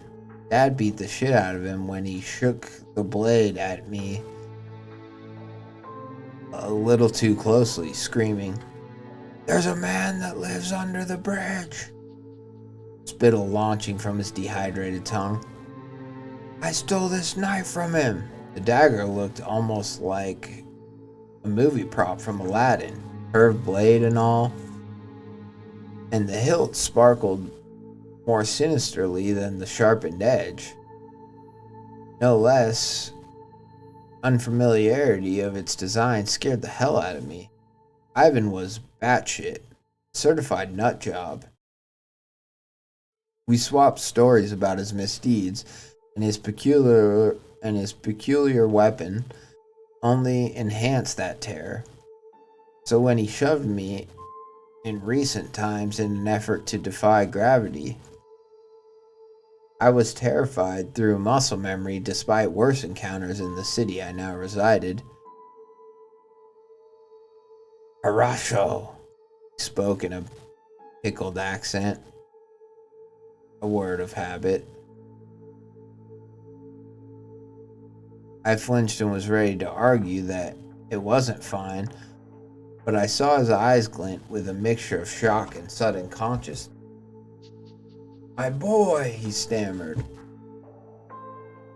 And I was furious. I wasn't his boy.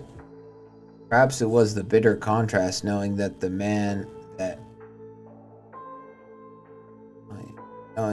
only man that had to had to write to address me with that title was dying. But I was seething regardless of the logic, and I shoved him back. Fuck off, drunk.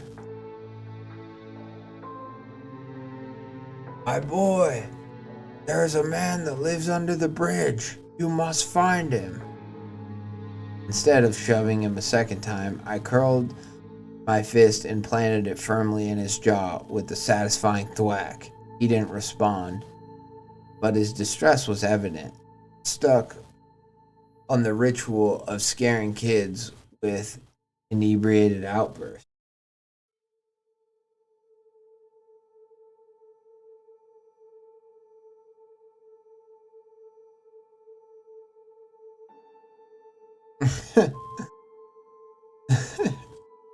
Yeah.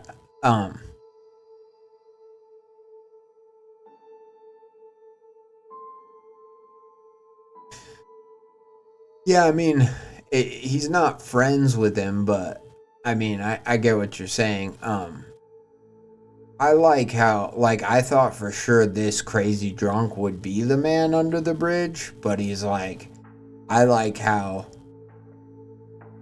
you know, because it is creepy with homeless people or mentally ill people where it's like the things they say, but that's always a creepy touch for a story when it's like, you know, they start making sense, or they say something that like at first doesn't make sense and then later that's always a fun touch. It's, you see it from time to time in stories, but I always like it because you know, it's like this idea that, you know, the only people who really know anything or who really can see what's going on are the crazy people, you know, or are the people who the rest of society discounts, you know. And so I always it's a nice touch in any story. I like.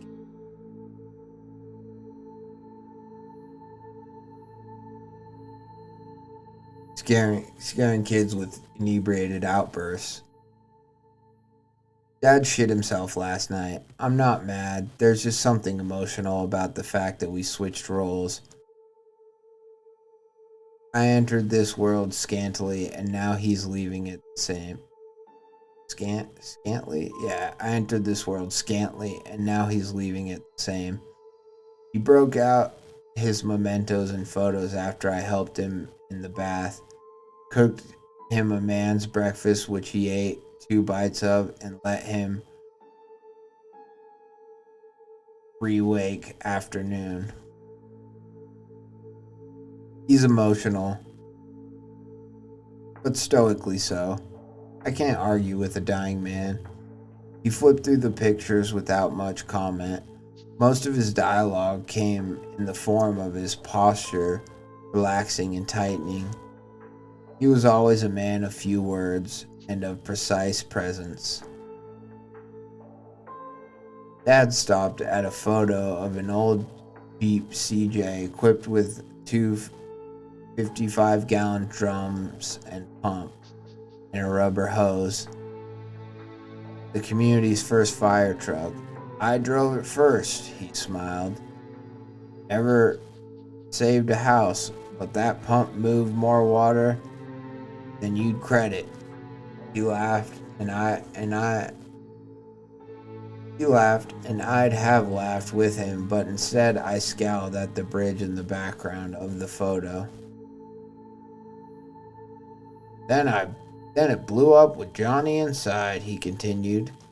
The brakes blew out and the heat rolled away when he couldn't get out. And that flaming mess careened off the bridge into the creek. I don't think it made a difference for our Johnny. I was feeling as nostalgic as my ailing father, but couldn't identify the nagging memory. I was irritated by how little I could remember of my youth when I wanted to remember it, while he was flooded with history. Who built the bridge? I asked suddenly. That old heap, Dad scoffed. Your grandpa did. But Grandma told me she remembered it as a kid. Ma never spent a day under 19 here. Pa came out here at 16 to dodge responsibility, faked a captain's license, and wooed your grandmother when he was down in Washington selling fish at Pike's after a wanton season of abundance. He says he built the bridge when she was pregnant with me. Wanted to make sure we could get where we needed to when the ferry wasn't running.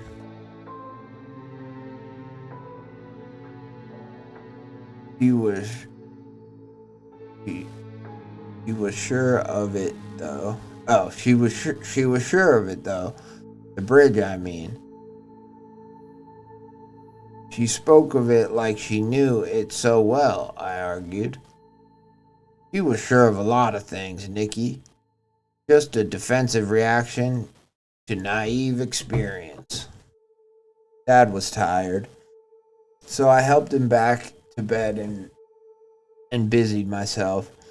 I left for a walk to ease my mind, the stars blinking in the night like tired, glossy eyes, and soon the moon rose with them, illuminating the path before me. I approached the bridge. I was curious, more than dreadful, to see the supposed man that lived under the bridge. It wasn't the kind of bridge to offer shelter. There wasn't anyone living under there. Ivan just babbled about some drug-fueled vision in his fleeting memory that he desperately clung to, I'm sure. I crossed the bridge, feeling the coldness of the water below rise up to meet me, and I walked down the bank some 30 feet to descend a gentler slope. Once level and beside the bridge, I stared into the black silhouetted maw.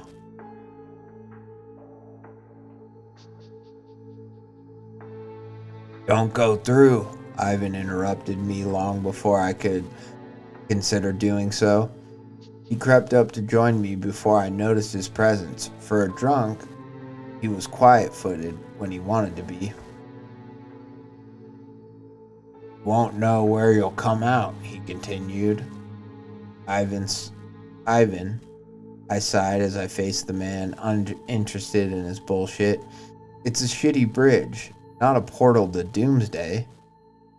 Won't know when you'll come out. I thought briefly that he meant to say where, but he was specific with the enunciation of his words. I pinched the bridge of my nose in frustration. Look through, and he gestured with his chin to the bridge behind it. As I turned to look, I could hear the crackle of intense heat and the smell of gasoline and soot. I was soon met with the visual of an old vehicle on the other side, engulfed in flames. Stepped back, accidentally submerging my foot in the water. Ignoring my discomfort, I ran up the bank, but as soon as I could look into the belly of the creek on the other side of the bridge, there was nothing. What the fuck is this, Ivan? I sneered. Sometimes you go through and the gate closes. Gotta find another one instead.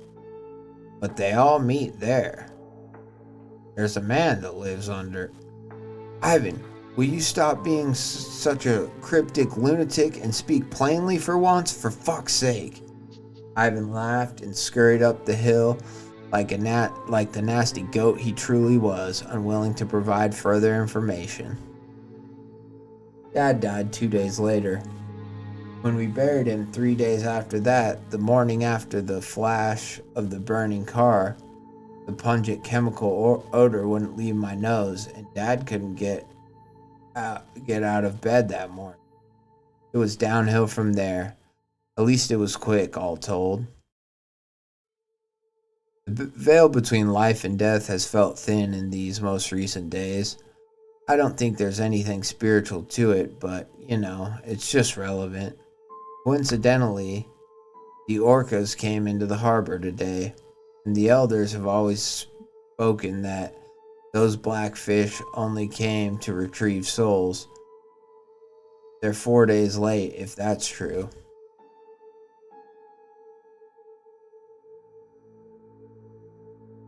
I caught the local kids gossiping near the bridge, passing fleeting eyes to the minuscule legend.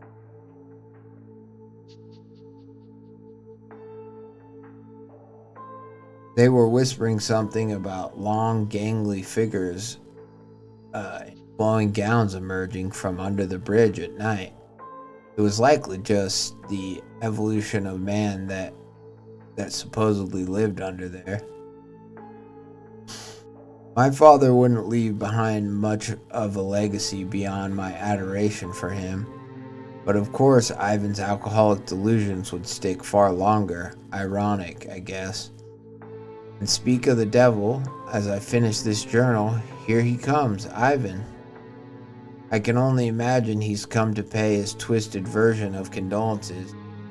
There's a man that lives under the bridge, Ivan repeated for the umpteenth time. Yes, but who is he? I was exasperated. Psychoblayat. Ivan always spoke in a Russian accent, but it was the thickest when he cursed. He continued, Don't you recognize your father? Oh, shit.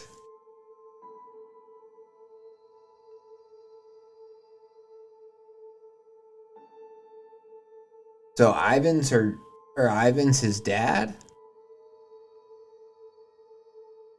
That's weird.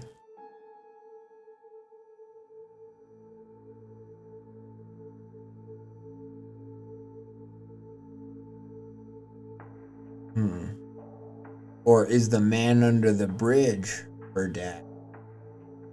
Or his dad? I keep thinking it's her, but... This is one of those stories where... Like, it's so good because it gives you enough, and then it teases so much more, and you want more.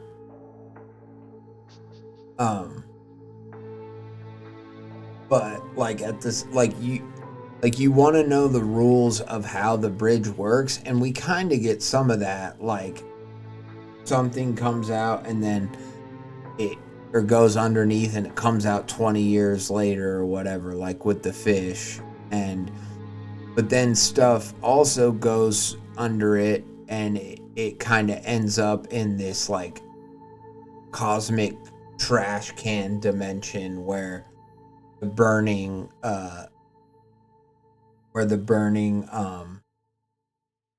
fire truck is, whatever, stuff like that.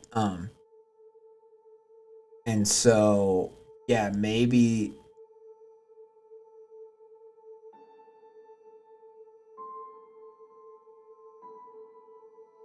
yeah, right, he was at the bridge in the photo. Yeah, so maybe yeah, the man under the bridge has been her father, and then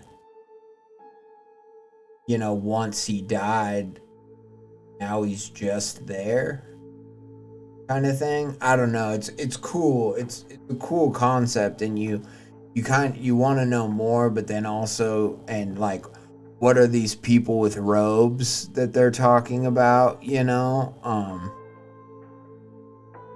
Like, is there a cult in the community that like knows more about the bridge or like worships the bridge, kind of thing? I don't know. There's a lot of stuff. I wish I would have known that he was Russian sooner, Ivan.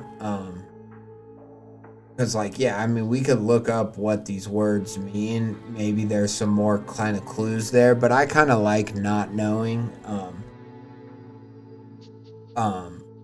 But yeah, it's, and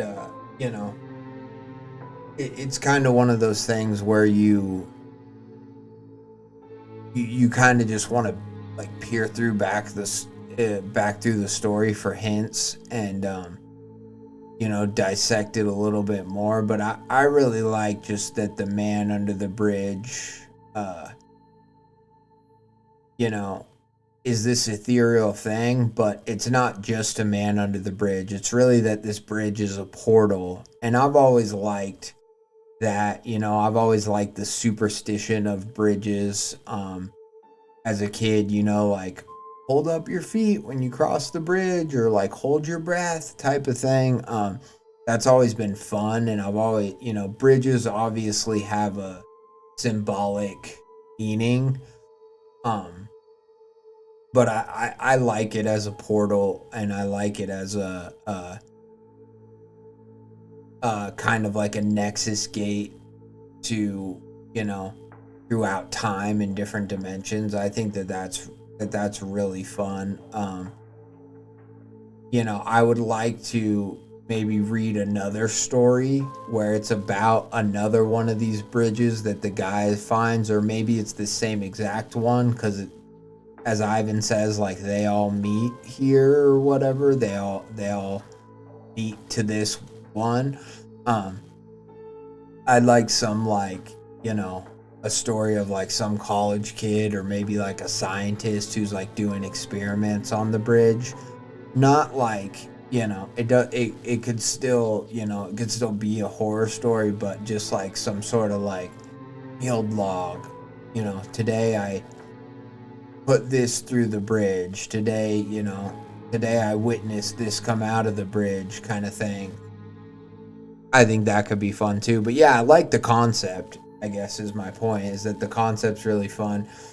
And I do think that it's fun that, maybe where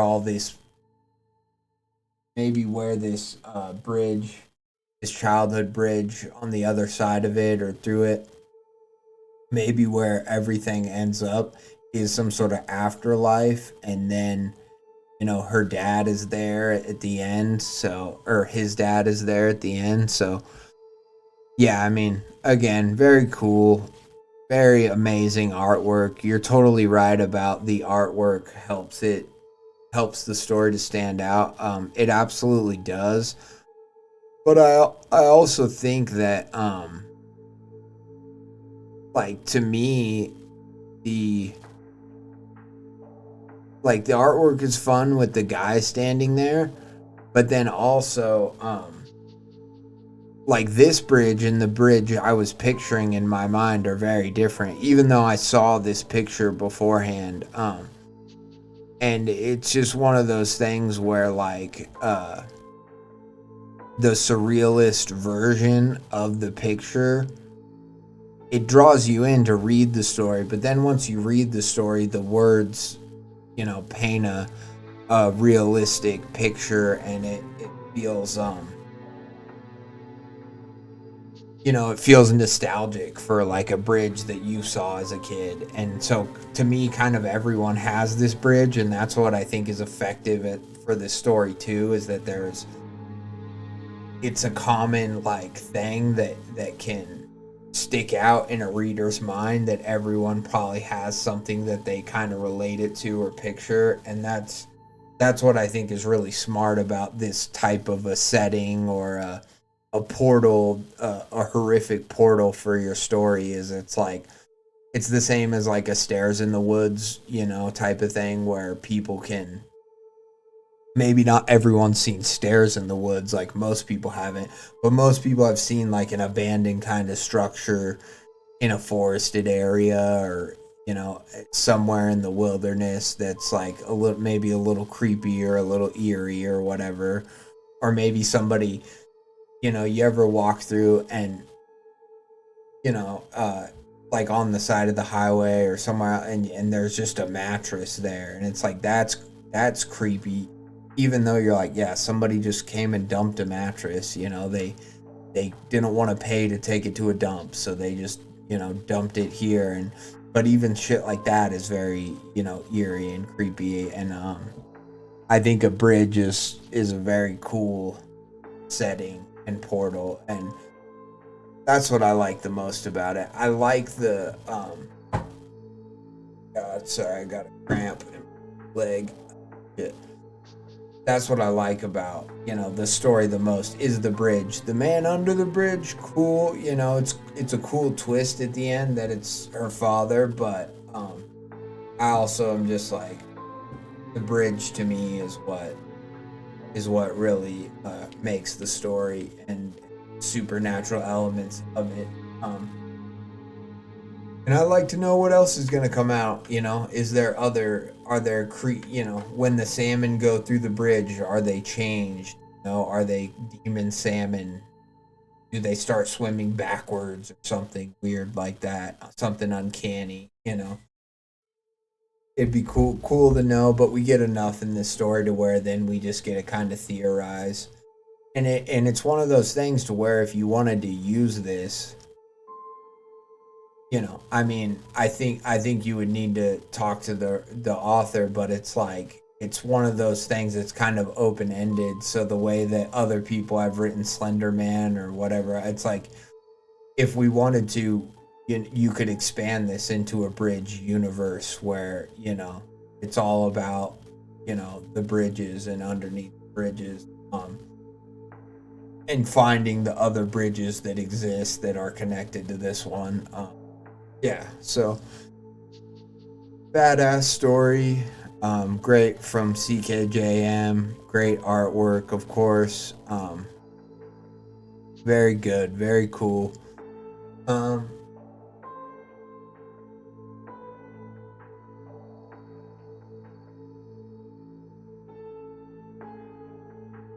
Sorry.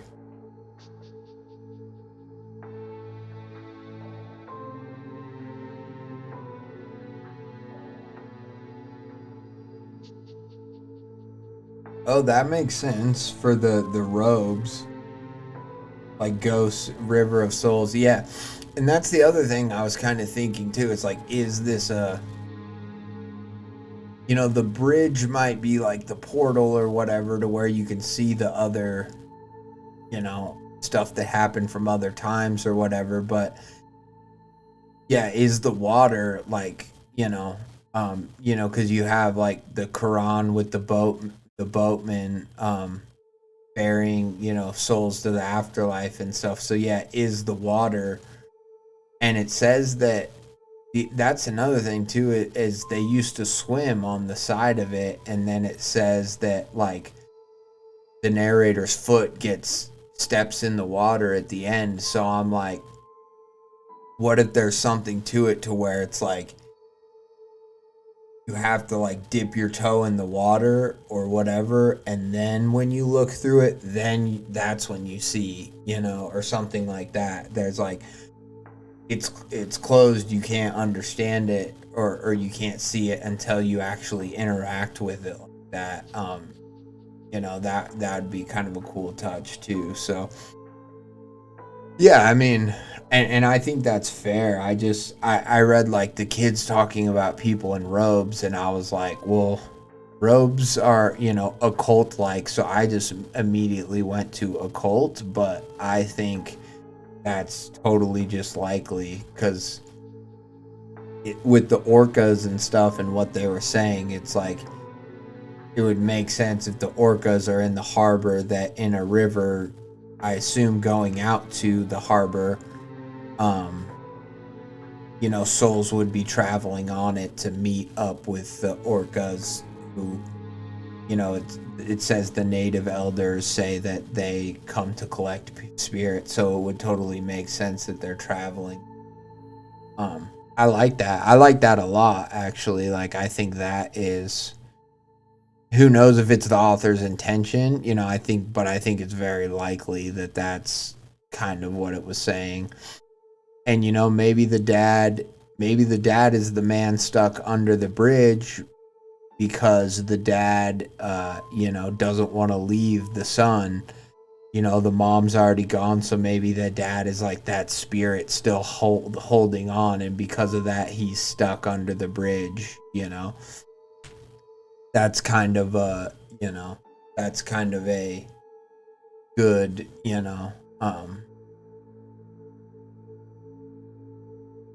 whatever explanation for it. And I love like the song Underneath the Bridge by Nirvana, and I was just like, I have to read this story. I love that. I love the image of a young Kurt Cobain sitting under a bridge in Aberdeen, Washington, living there because I forget if he was kicked out of his parents' house or if I think he just left, but he was like a homeless teenager, you know, and he just like lived. He would talk about how he would sleep underneath a bridge, and yeah, I just under bridge up is sprung. I love that song. It's such a chill, slow Nirvana song, but it's, in my opinion, it's one of my favorites. So, anyways, so let's see if I can read.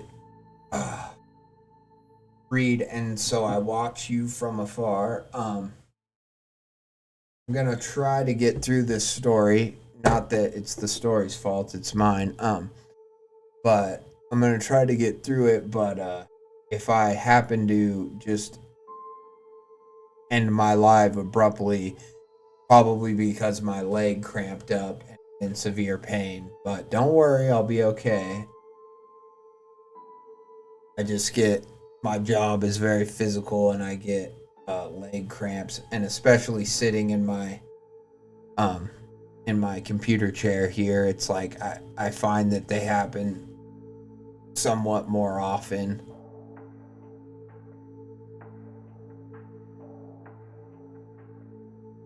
But I'm chugging the water. Yeah, this one is short too. That's why I was like, I think we can get through it. And so I watch you from afar. Already creepy, you know, with the title. I read some of the comments for this one, so I'm pretty sure I know where it's going. You know, we have a stalkery situation is what it seems like. But very creepy just concept, and I never, and because it says I watch you from afar, it's just starting out, I'm like, it's never good that, you know, even if someone's watching you from afar, I'm like, call the police, you know. I don't know, call somebody. If the cops don't do anything, call someone, because anyone watching you, you know, for any reason is just rarely ever a good thing. Never is someone watching you from afar to like be like, oh, your long lost relative left you an inheritance, here's $1 million, you know. So it's already just creepy, you know. But anyways, you know, everyone knows that guy's staring at me, don't look at him. Like everyone knows that's creepy, but I just have to say it out loud because it's never good. It started, as these things often do, with the simple noticing. A new tenant in the apartment across the courtyard, 4C, the one with a large window facing mine, framed by those slightly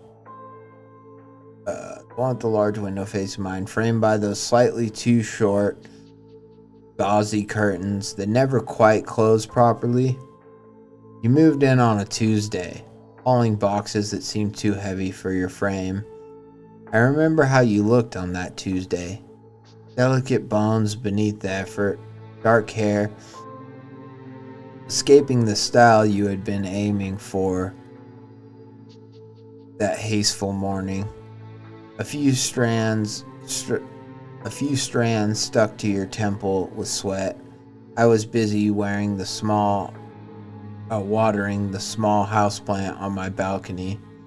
You glanced up, caught my eye, offered a quick, breathless smile. I smiled back. That was all it took.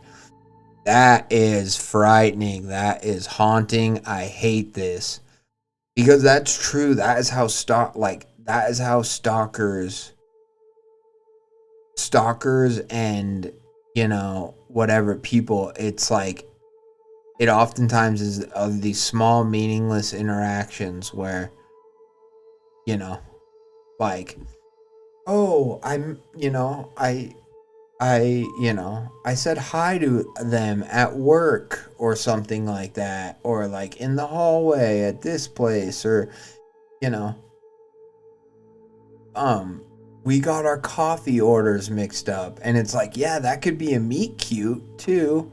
And that's what's so creepy about it, is that which this is what we're getting in the story, is in the stalker's mind, or in the, to them it is a meet cute. To them they're like, oh, she smiled, she's a nice person. She smiled at me. She likes me, or whatever. To them they're like, oh, we mixed up our coffee orders, and it was so funny, and I know she still thinks about it. And it's like, no, to that person, no, they do not still think about it, so creepy. It wasn't love at first sight. That's just a lie people tell themselves to justify the inconvenient. No, it was curiosity, a spark that caught dry tinder in my soul that I hadn't even known was there. Who were you? Where did you come from? What made your eyes widen slightly when you looked at the city skyline from your balcony? Like you were both thrilled and terrified. I had to know. You probably saw you staring at her, fucking creepy. At first, it was casual. Glances while washing dishes, noting your schedule. You left for work early, always rushing, coffee mug steaming in your hand. You came home late, shoulders slumped, sometimes carrying grocery bags that looked like they might split. Oh yeah, split. Sorry, I'm dyslexic, I think. That looked like they might spilled. Might spill is what. Okay, anyways. You rarely drew your curtains fully at night. A slice of your life was perpetually on display. The warm glow of your lamp as you read on the faded blue couch. The flicker of your television as it painted shifting colors on the wall. The silhouette of you moving through the rooms. Brushing your hair, putting things away. Standing still for moments at the window. Looking out at the world beyond your little kingdom. Looking out, but never, I noted with a strange mixture of disappointment and satisfaction, never really seeing. I learned your routines. Mondays and Thursdays, yoga at 7 p.m. You'd unroll a purple mat in your living room space, visible from my vantage point. Sunday was laundry day. You hung things carefully on the small drying rack on your balcony. Practical cotton underwear. Soft-looking t-shirts. One particular oversized gray sweater you seem fond of. I was fond of it too. I noticed the brand of your detergent. Fresh linen. Clean. I learned your loneliness. The way you'd sometimes sit on the sofa, phone in hand, staring at it for long minutes, before putting it down without making a call. The way you always cooked single portions. The way you'd sometimes cry, shoulders shaking silently in the lamplight, face buried in your hands.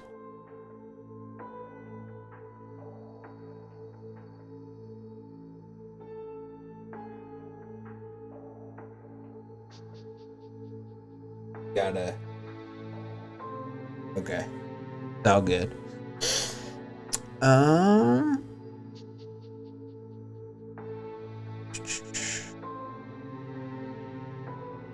Face buried in your hands. I wanted to, not comfort you exactly, to acknowledge it, I think. To let you know someone saw the weight you carried. But distance was my ally. Distance was my shield.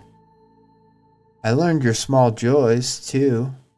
The way you danced badly, wonderfully, when a particular song came on while you cooked. The way you'd curl up with a book and a mug of something steaming, completely absorbed. The way sunlight caught the gold flecks in your brown eyes when you stepped onto the balcony in the morning. A detail visible only through my binoculars. Yes, binoculars. Bird watching, I told myself. Urban bird watching. And you were the most fascinating specimen of them all. Fucking I'm trying to read it in a creepy voice because you cannot read this without hearing it like that, so I'm trying to read it that way. But just know I hate this. I mean I like the story, it's very creepy, but yeah, I hate it at the same time. I do like,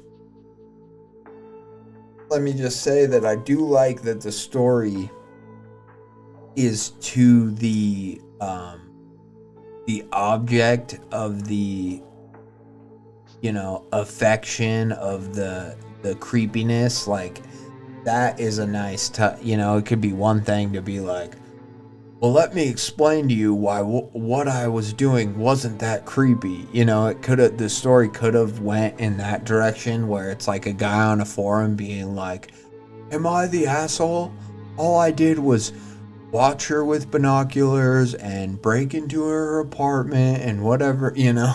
It could have been like that sort of a post, but it's extra creepy that it's all to her, you know. But it makes me cringe and makes me like, you know, makes my stomach turn and gives me goosebumps and shit. Because yeah, it's especially hard when you're reading it out loud because you feel like I feel like I am taking on these characteristics, you know. It's creepy, but it's fun. It's fun. I like it. It's so creepy because it's so real. You're like, you know that this happens. You know, it's one thing when you're reading a story, you know, that's horrific and creepy monsters and like all that stuff, but there is some level of, well, you know, this is fiction and this couldn't really happen. With this, you're like, this does happen, so it's just an added layer, you know, it's an added layer of you know, it's personalized, you know, in that way that it's creepy, very creepy. The more I watched, the more I knew you. Better than anyone else ever could. I knew you hated the shrill alarm on your phone. You'd smack it like it offended you personally. I knew you bit your lower lip when concentrating. I knew you favored your left ankle slightly. An old injury, perhaps? I knew the exact shade of pink that flushed your cheeks in the cold. I knew you were vulnerable, god damn it. The courtyard... Excuse me. The courtyard between us became a sacred place. A theater where your life unfolded just for me. The other apartments blurred into the background noise of the building. Only you mattered. Only your light in the darkness across from me. My own apartment felt like it receded. Became merely a viewing platform, a nest. My life outside you ceased to hold meaning. Work became a tedious interruption between observations. Friends' voices became a drone I tuned out, impatient to get back to my window, to my vigil. Do you understand? I wasn't a monster. I wasn't lurking in the bushes or breathing down your neck. I was present, a constant, unseen guardian.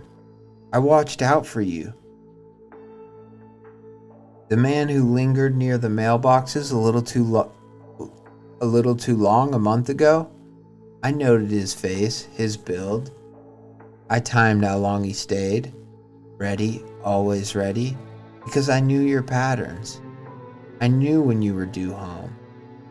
If he'd made a move toward you as you rounded the corner, weighed down with shopping bags, I'd have tracked him down to the ends of the earth if I had to. I'd have taken a pair of pliers and pulled out every tooth in his sick skull. I'd have cut out his tongue. I'd get a hammer and shatter every single finger on his hands. I'd have gotten my hands on a gun and shot him in the kneecaps. No vital organs, just pure pain. Then I'd have ripped out his fingernails and stabbed his eyes, and then I'd put a bullet in his brain. You left before you arrived back home, but I was watching, keeping you safe. My presence was a gift, a silent devotion. I curated your privacy by observing it so minutely. I saw the real you, the unguarded moments no one else was privileged to witness. Didn't that intimacy, however one-sided, create a bond, deeper connection than the superficial chats you might have with someone in the elevator? Of course, there were escalations, necessary ones. To understand you fully, your Wi-Fi password was easy to guess. Your cat's name followed by your birth year, gleaned from a discarded envelope in your recycling dumpster. In the recycling dumpster, I checked one collection day. All of a sudden, your digital life opened like a flower in bloom. Your Amazon orders, your tentative messages to an old friend that always seemed to fizzle out, your hesitant searches for therapists in your area, your playlists full of melancholic, indie, and folk that perfectly soundtracked my observations. It wasn't spying, it was context. Filling in the beautiful, intricate details of the painting I was gazing upon. Then the day came. Now it turns. I was like, when's she gonna bring a guy home, and when's it gonna... How could you do this to me? Then came the day you brought him home. A Friday night. You were dressed differently, brighter. Nervous energy crackled around you, even from across the courtyard. He was tall, with loud laughter that carried faintly across the space. Hands that lingered too familiarly on your arm as you unlocked your door. My blood turned to ice. Who was he? What right did he have? I watched, rigid at my post, binoculars forgotten on the table beside me, my naked eyes straining through the dusk. I saw the bottle of wine opened. I saw you sitting close on the couch, his arms draped around you. I saw you lean in for a kiss. I turned away. The betrayal was physical, a punch to the gut. How could you? After the silent communication we shared, this interloper, this stranger, he didn't know you, not like I did. He didn't see the way your fingers trembled slightly when you were anxious. He didn't know about the scar just below your left collarbone, visible when you wore that loose tank top. He hadn't witnessed your silent tears and your terrible, wonderful dancing. He stayed the night. Didn't sleep. Or I didn't sleep, sorry. I don't think they did much sleeping either, am I right? No. Gotta make jokes, because this story is brutal. Yes, Hannah Dunn, we are reading creepypastas. Thank you for stopping by. We are reading new creepypastas from the Creepcast subreddit. I don't know if you're there or if you're here from there, but that's what we're doing, and this one is creepy as fuck. And this is Odd Directions, or this is on Odd Directions from Swagemandbagem, but he also posts a lot of his stories on the Creepcast subreddit. So, yeah, that's what we're doing. Pleasure to have you. Thanks for tuning in. He stayed the night. I didn't sleep. I sat in the dark. No, we're not reading Spire in the Woods. Spire in the Woods is a Creepcast episode, and that was brutal too, for maybe less obvious reasons, but this one is just obviously a stalker. Yeah, thanks. Yeah. This guy has had no personal contact with this woman that lives across from him. He is just entirely sucked in, and never even has spoken to her, that he said, but he is now, I'm guessing, about to turn violent because she had a guy over and he feels betrayed by that. Again, so fucking creepy, because you know that this shit happens. You know what I mean? You know that there's some dude out there that just, in his mind has a crush or likes some girl that he never talks to, and, that poor girl is just going about living her life and, whatever, and is like, dates a guy or brings a guy home or whatever the circumstances are, and then this dude, because he's a creep and is watching her every move, or sees her on the way home or in the hallways or where whatever the situation might be, at the water cooler at work, and all of a sudden she's talking about this new guy that she met, and all of a sudden this guy is just filled with that love turns to hate so quickly. And it's terrifying. It's so real. I didn't sleep. I sat in the dark. The only light in the dim mocking glow coming from your window. I listened to the muffled sounds of the city, straining to hear anything from your apartment. Silence. Then, finally, the soft click of your door closing as he left early the next morning. You stood in the doorway, wrapped in a robe, watching him go. You looked satisfied.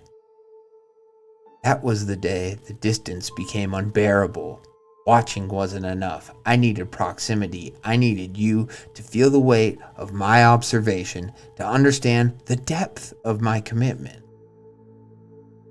It was surprisingly straightforward. Your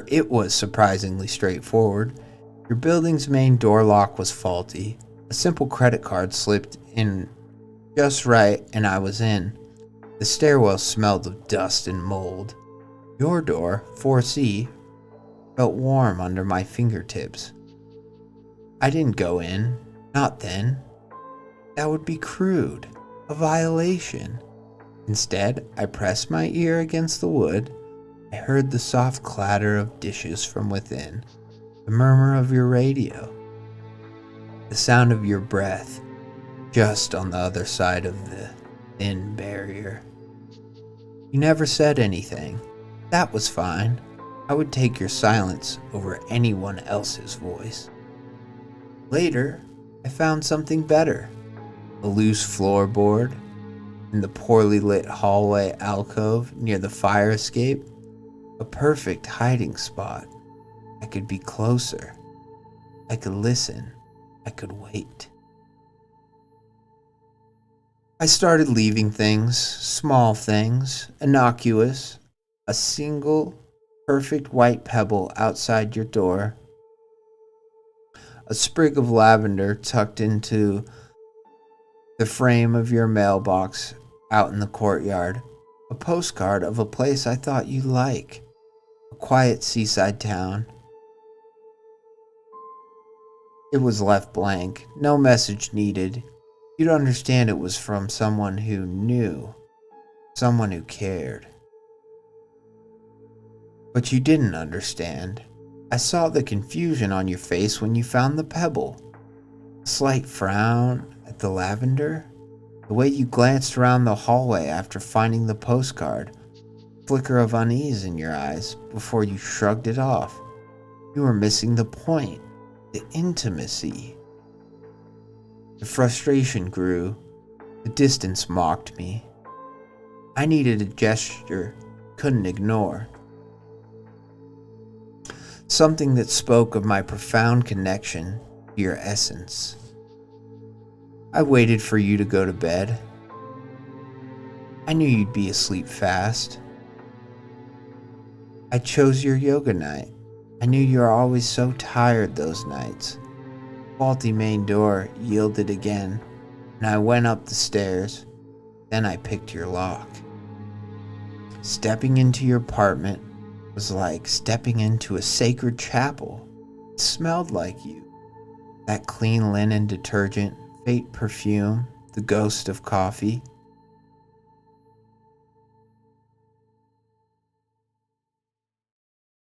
Your presence was thick in the air.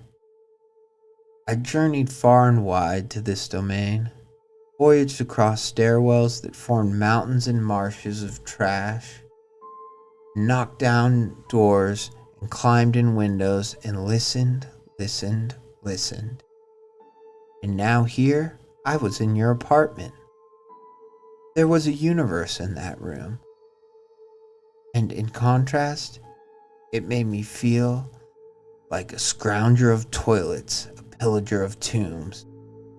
I moved silently, shadow among your shadows. I saw your book you were reading on the arm of your couch, the half-empty mug on the coffee table, gray sweater draped over a chair. My heart hammered a frantic percussion against my rib, not with fear, but with reverence and possession. Didn't touch much, just one thing. From the small carved box on your dresser, where I knew you kept your jewelry, a single strand of your dark hair, caught in a tangle. I slipped it into the tiny glass vial I'd brought in my back pocket, just in case. A relic, a tangible piece of you. As I retreated, I saw it, your hairbrush on the bathroom counter, filled with strands of dark hair. I knew what I was supposed to do, my offering, my proof. I carefully removed all the hair from the brush, leaving it starkly clean in its place. I left the glass vial containing a single strand, centered perfectly on the cool porcelain. See? I thought, melting back into the hallway. The faulty door clicking shut softly behind me. See how close I can get? See how well I know your space, your solitude? I returned to my window across the courtyard. Minutes later, you woke up. I saw the lights come on and saw you groggily drift to the bathroom. Saw you stop dead in the doorway. Saw you pick up the vial. Saw the color drain from your face as you stared at it. Saw you spin around, looking wildly around your apartment, then rushing to your window, peering out into the darkness, your eyes wide with dawning, terrified comprehension. You looked right towards my building, right towards my dark window. Couldn't see me, of course. I'm very good at being unseen. Obviously, you're not that good at being unseen if she looked right towards your window. She clearly knows that you stare at her all the fucking time like a creepy weirdo. Okay, sorry, back to the story. You couldn't see me, of course. I'm very good at being unseen. But you felt it now, didn't you? The wait, the constant, patient presence, the utter lack of distance truly mattered. Here, hold on 1 second. Pause. We're doing a little bit of a pause. Oh, damn it. My chat's already popped out. Oh, well, fuck it.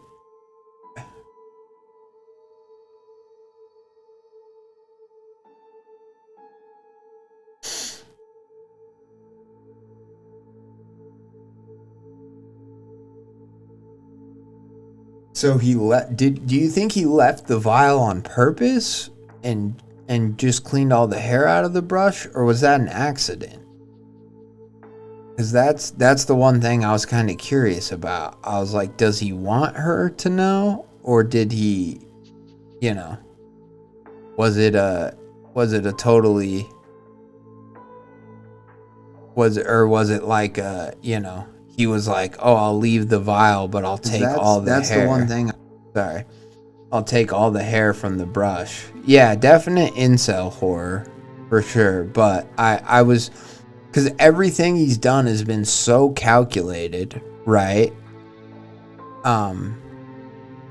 Like it's like he's like, everything I do with intention. I do it for you. And so I find that interesting that he left the vial. I'm like, was in addition to like taking the hair, breaking in and taking the hair, was that his way of like trying to like make himself known? Like, in addition to just leaving the other rocks and all the other shit, like being like, oh, like I guess trying to even force a confrontation or a interaction, you know what I mean? So yeah, that's just, yeah, that's the one thing I'm kind of curious about. But let's see. The utter lack of distance that truly mattered. A slow, overjoyed smile touched my lips. There it was, that connection. Finally acknowledged. The fear was regrettable, but necessary. It was the first real emotion you ever truly directed towards me. Raw, unfiltered, beautiful in its own patchwork way. That is some sick mental gymnastics right there. You clutched the vial like a talisman against the evil eye, backing away from your window, quickly drawing those inadequate curtains tight. But it was too late. The veil was torn. You'll call the police, probably. They'll come. They'll ask questions. They might even patrol for a night or two. But they won't find anything. I'm careful. I am the man who blends in. Quiet neighbor. The one who keeps to himself. They'll tell you to get better locks, maybe an alarm. They'll say it was probably just kids, just a prank. They'll leave. And you'll sit in your apartment, heart pounding, jumping at every creak, constantly checking the locks, peering fearfully out through the gaps in the curtains. You'll feel it, that prickle on the back of your neck, the certainty that somewhere in the darkness, unseen, unblinking eyes are fixed upon you. You'll know, deep in your bones, that you're not alone, that you never really were, because I am here, observing, understanding, existing, closer than you could possibly imagine. And so, I watch you from afar. Dun, dun, dun. Wow. Great fucking story. Having known what, at least from the title and from the couple comments I read, having known kind of what the premise was, that it was going to be kind of a stalker, creeper-y vibe story, I did not think I was going to like it as much as I did. not that I thought I would dislike it, but more that I was like, pretty simple. It's obviously going to be creepy, but to me, I was just like, I was like, it'll be probably just a simple, creepy little short story. But I actually liked this a fuck ton. I think it was so simple. Like, I don't know, its simplicity is like in direct proportion to its effectiveness. It is so effective because it's so simple, and and vice versa. And it just, like, I love the tone of it, that it's all towards this woman, this person that he is stalking, that he is really harassing at this point. I mean, he's leaving her shit, he broke into her apartment, all that stuff. And it is just, it is super duper creepy.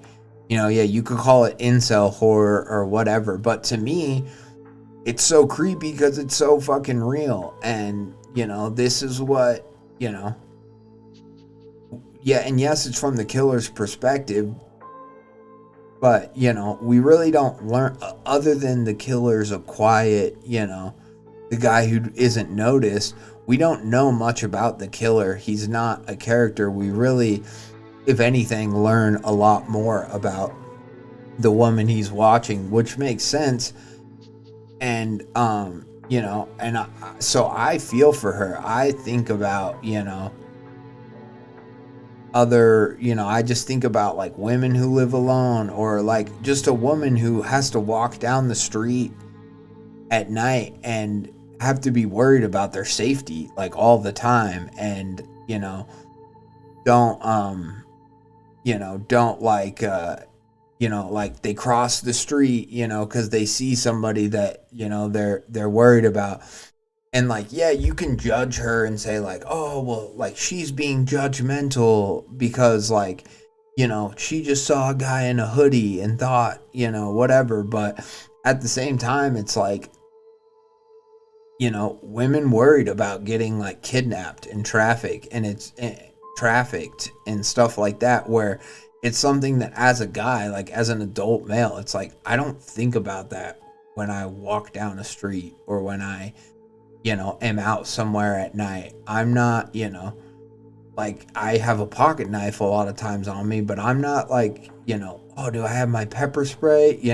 Before I leave the house, like, I don't think about stuff like that. And so it is just so creepy to have a story like this where, and it's just that slow progression that we know from watching like crime documentaries and stuff, that like these stalkers go through, where it's always like a love or an interest at first, and then it's love, and then it's obsession, and then they feel slighted for some reason or another, like, whether she would have brought, I do know that like whether she would have brought a guy home or whether she just simply started to stay out more. It could have been something like that, where she was just gone. She broke her routine, right? And that would have been enough to send this stalker over the edge to where he is like, she's staying away. She's doing this on purpose. She's running from me, like she's doing this to slight me personally. And it's like, dude, she might just be staying at work late, you know what I mean? Like she might just have different hours or whatever, something in her life might have changed. But once he had that routine and began to rely on it, that's all it takes to send a person like this over the edge, or to take that affection or obsession and turn it into like vitriol and hatred and danger. But I mean, it was already dangerous, even when it was just love or obsession, which it never was real love, but we'll call it love for the sake of this scenario. Even when it is love, it's still dangerous, because you know, if something happens to where she was like, she caught him, say, staring at her with the binoculars, and she like confronted him and was like, stop looking at me, you fucking creep, or, you know, just anything was like, or let's say she bought new blinds and they fully blocked out her windows, something like that. You know that this guy would have turned so quick and changed his fucking tune and been like, how dare you do this to me, you know? And that's what's so creepy about this story, and that's what I love. I think it's great writing. I think it's an effective writing and tone. Yeah, I think from the stories I've read from Swagemandbagem, I don't know if I've read them all, but I've read a good amount of his stories. I think this is probably my favorite, and it's my favorite because it's so simple. It has a realistic progression, and you know, it's just the creepy little touches. Like first he takes the piece of hair, but then he's like, I'll take all the hair, and then she'll know, then she'll feel how much I love her, you know, kind of thing. And that is what makes it so fucking creepy. Sorry, I gotta go. Yeah, I was gonna say he is too calculated to leave it by accident, but he's also in the writing of what he's talking about, and he kind of says it. He basically says it at one point. He says like, I had to send you a message, I had to make you afraid, and that's what. So he kind of says like why he left the vial and what he meant to scare her by leaving it. But I also thought it was like, it wasn't weird, but it was like, at first he took all the hair so that, you know, she would, or he took all the hair because then he's like, this will show how much I care and how much I love her. But then he let the vial and at the same time wanted to scare her. So, you know, I don't know, maybe that's just a good example of that dichotomy of like, well, I want to show her how much I care, but I also want her to notice me, so I want to scare her. And that's that, you know, creepy dichotomy of like the stalker mindset that, you know, just whatever exists in their psychological makeup or whatever. But yeah, it definitely wasn't on accident. But I also think that like, because when she was like went into the bathroom and looked at the counter and got afraid, and it describes that she like notices it. At first I thought what she was gonna notice was the hair being gone from her brush, because I feel like that's something a woman would notice. You know, they know if they clean their brush or not, and so it's like, I thought it was just going to be that, and I thought that was going to be the thing that ultimately scared her.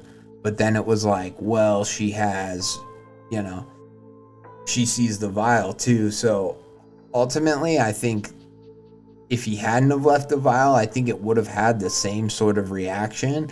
And then he just would have done these mental gymnastics to where it's like, you know, I clean the hair from her brush, so, because then she would see how much I care. But then it's, as soon as she's like afraid and whatever by it, he would just be like, well, at least, you know, this unfiltered in a beautiful patchwork sort of way.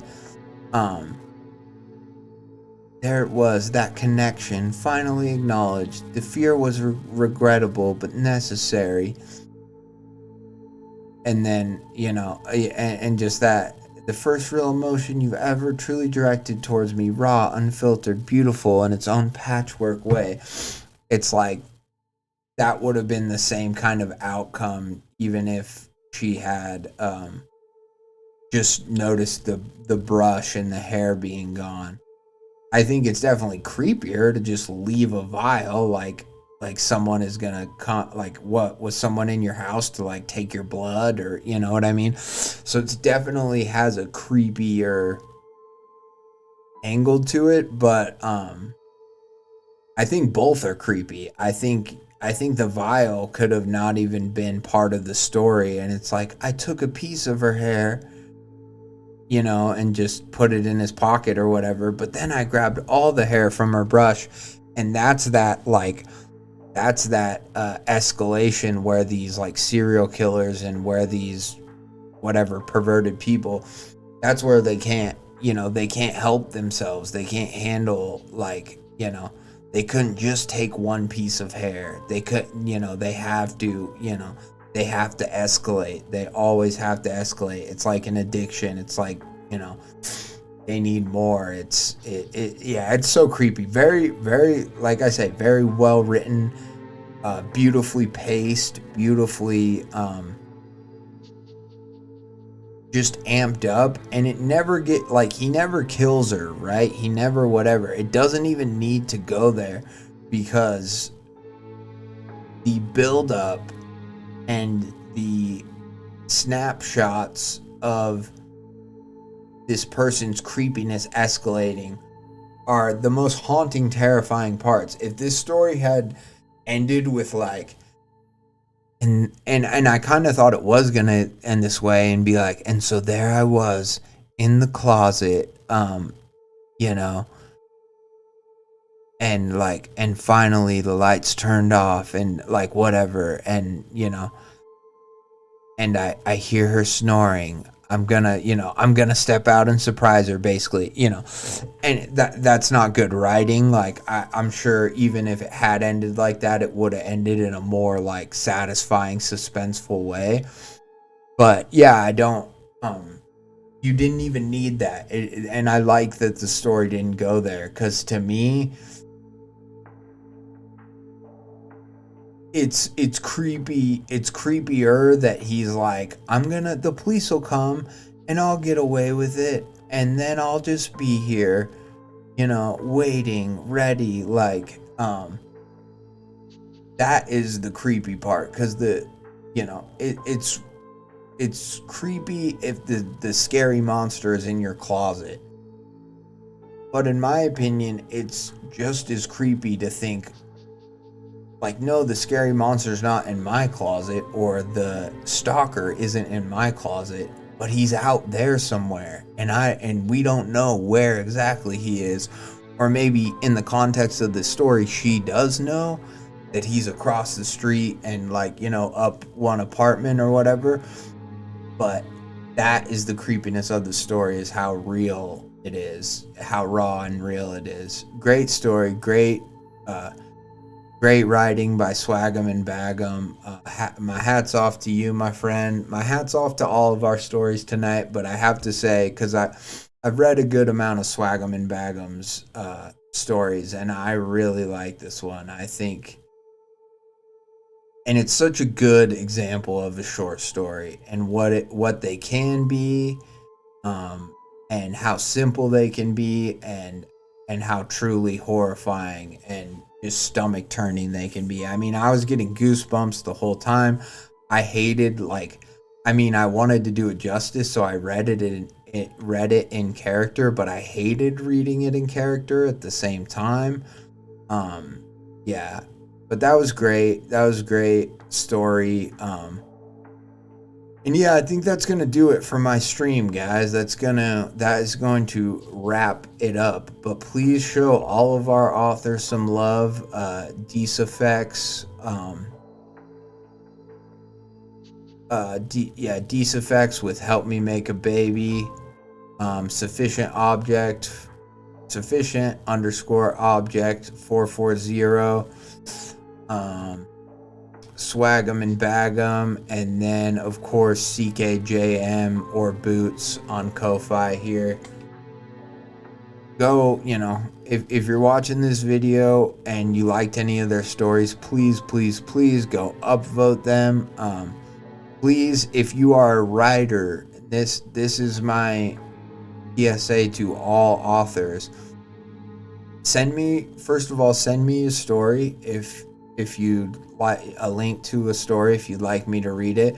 But please read, if you post a story, read and read at least 2 other stories, and if you enjoy them, upvote them, comment on them, because that is how that is how this community goes from, well, people just spam up stories all the time, to people, people's stories are getting traction, and we can find the next great hits. We can find these new awesome bangers. So please, spend some time doing that if you're posting a story, or if you're like Rude Dude, shout out to you. You read so much, and that's awesome. And I think I think maybe there's just a lot of people excited to write right now, and maybe not as many people who are stoked to read. But if we can I wish Reddit had a setting where it was like, I mean, this wouldn't work because people would just upvote whatever, but it's like you have to read and comment on a few other stories, and then you can post your story, kind of thing. But no big deal. But I just want to encourage people to do that, because that's how these stories can grow and gain traction. And that's just how we can have a thriving creepy pasta creepy community. So let's do that together. And yeah, like I said, send me stories. I love doing this. I will keep reading stories. I will read what I can. I think coming up we have my next one for my long stream is gonna be the Bitter Question, or it's the Caver Gang stories. I don't know how I'm gonna tackle it yet, because I've already read the first few parts.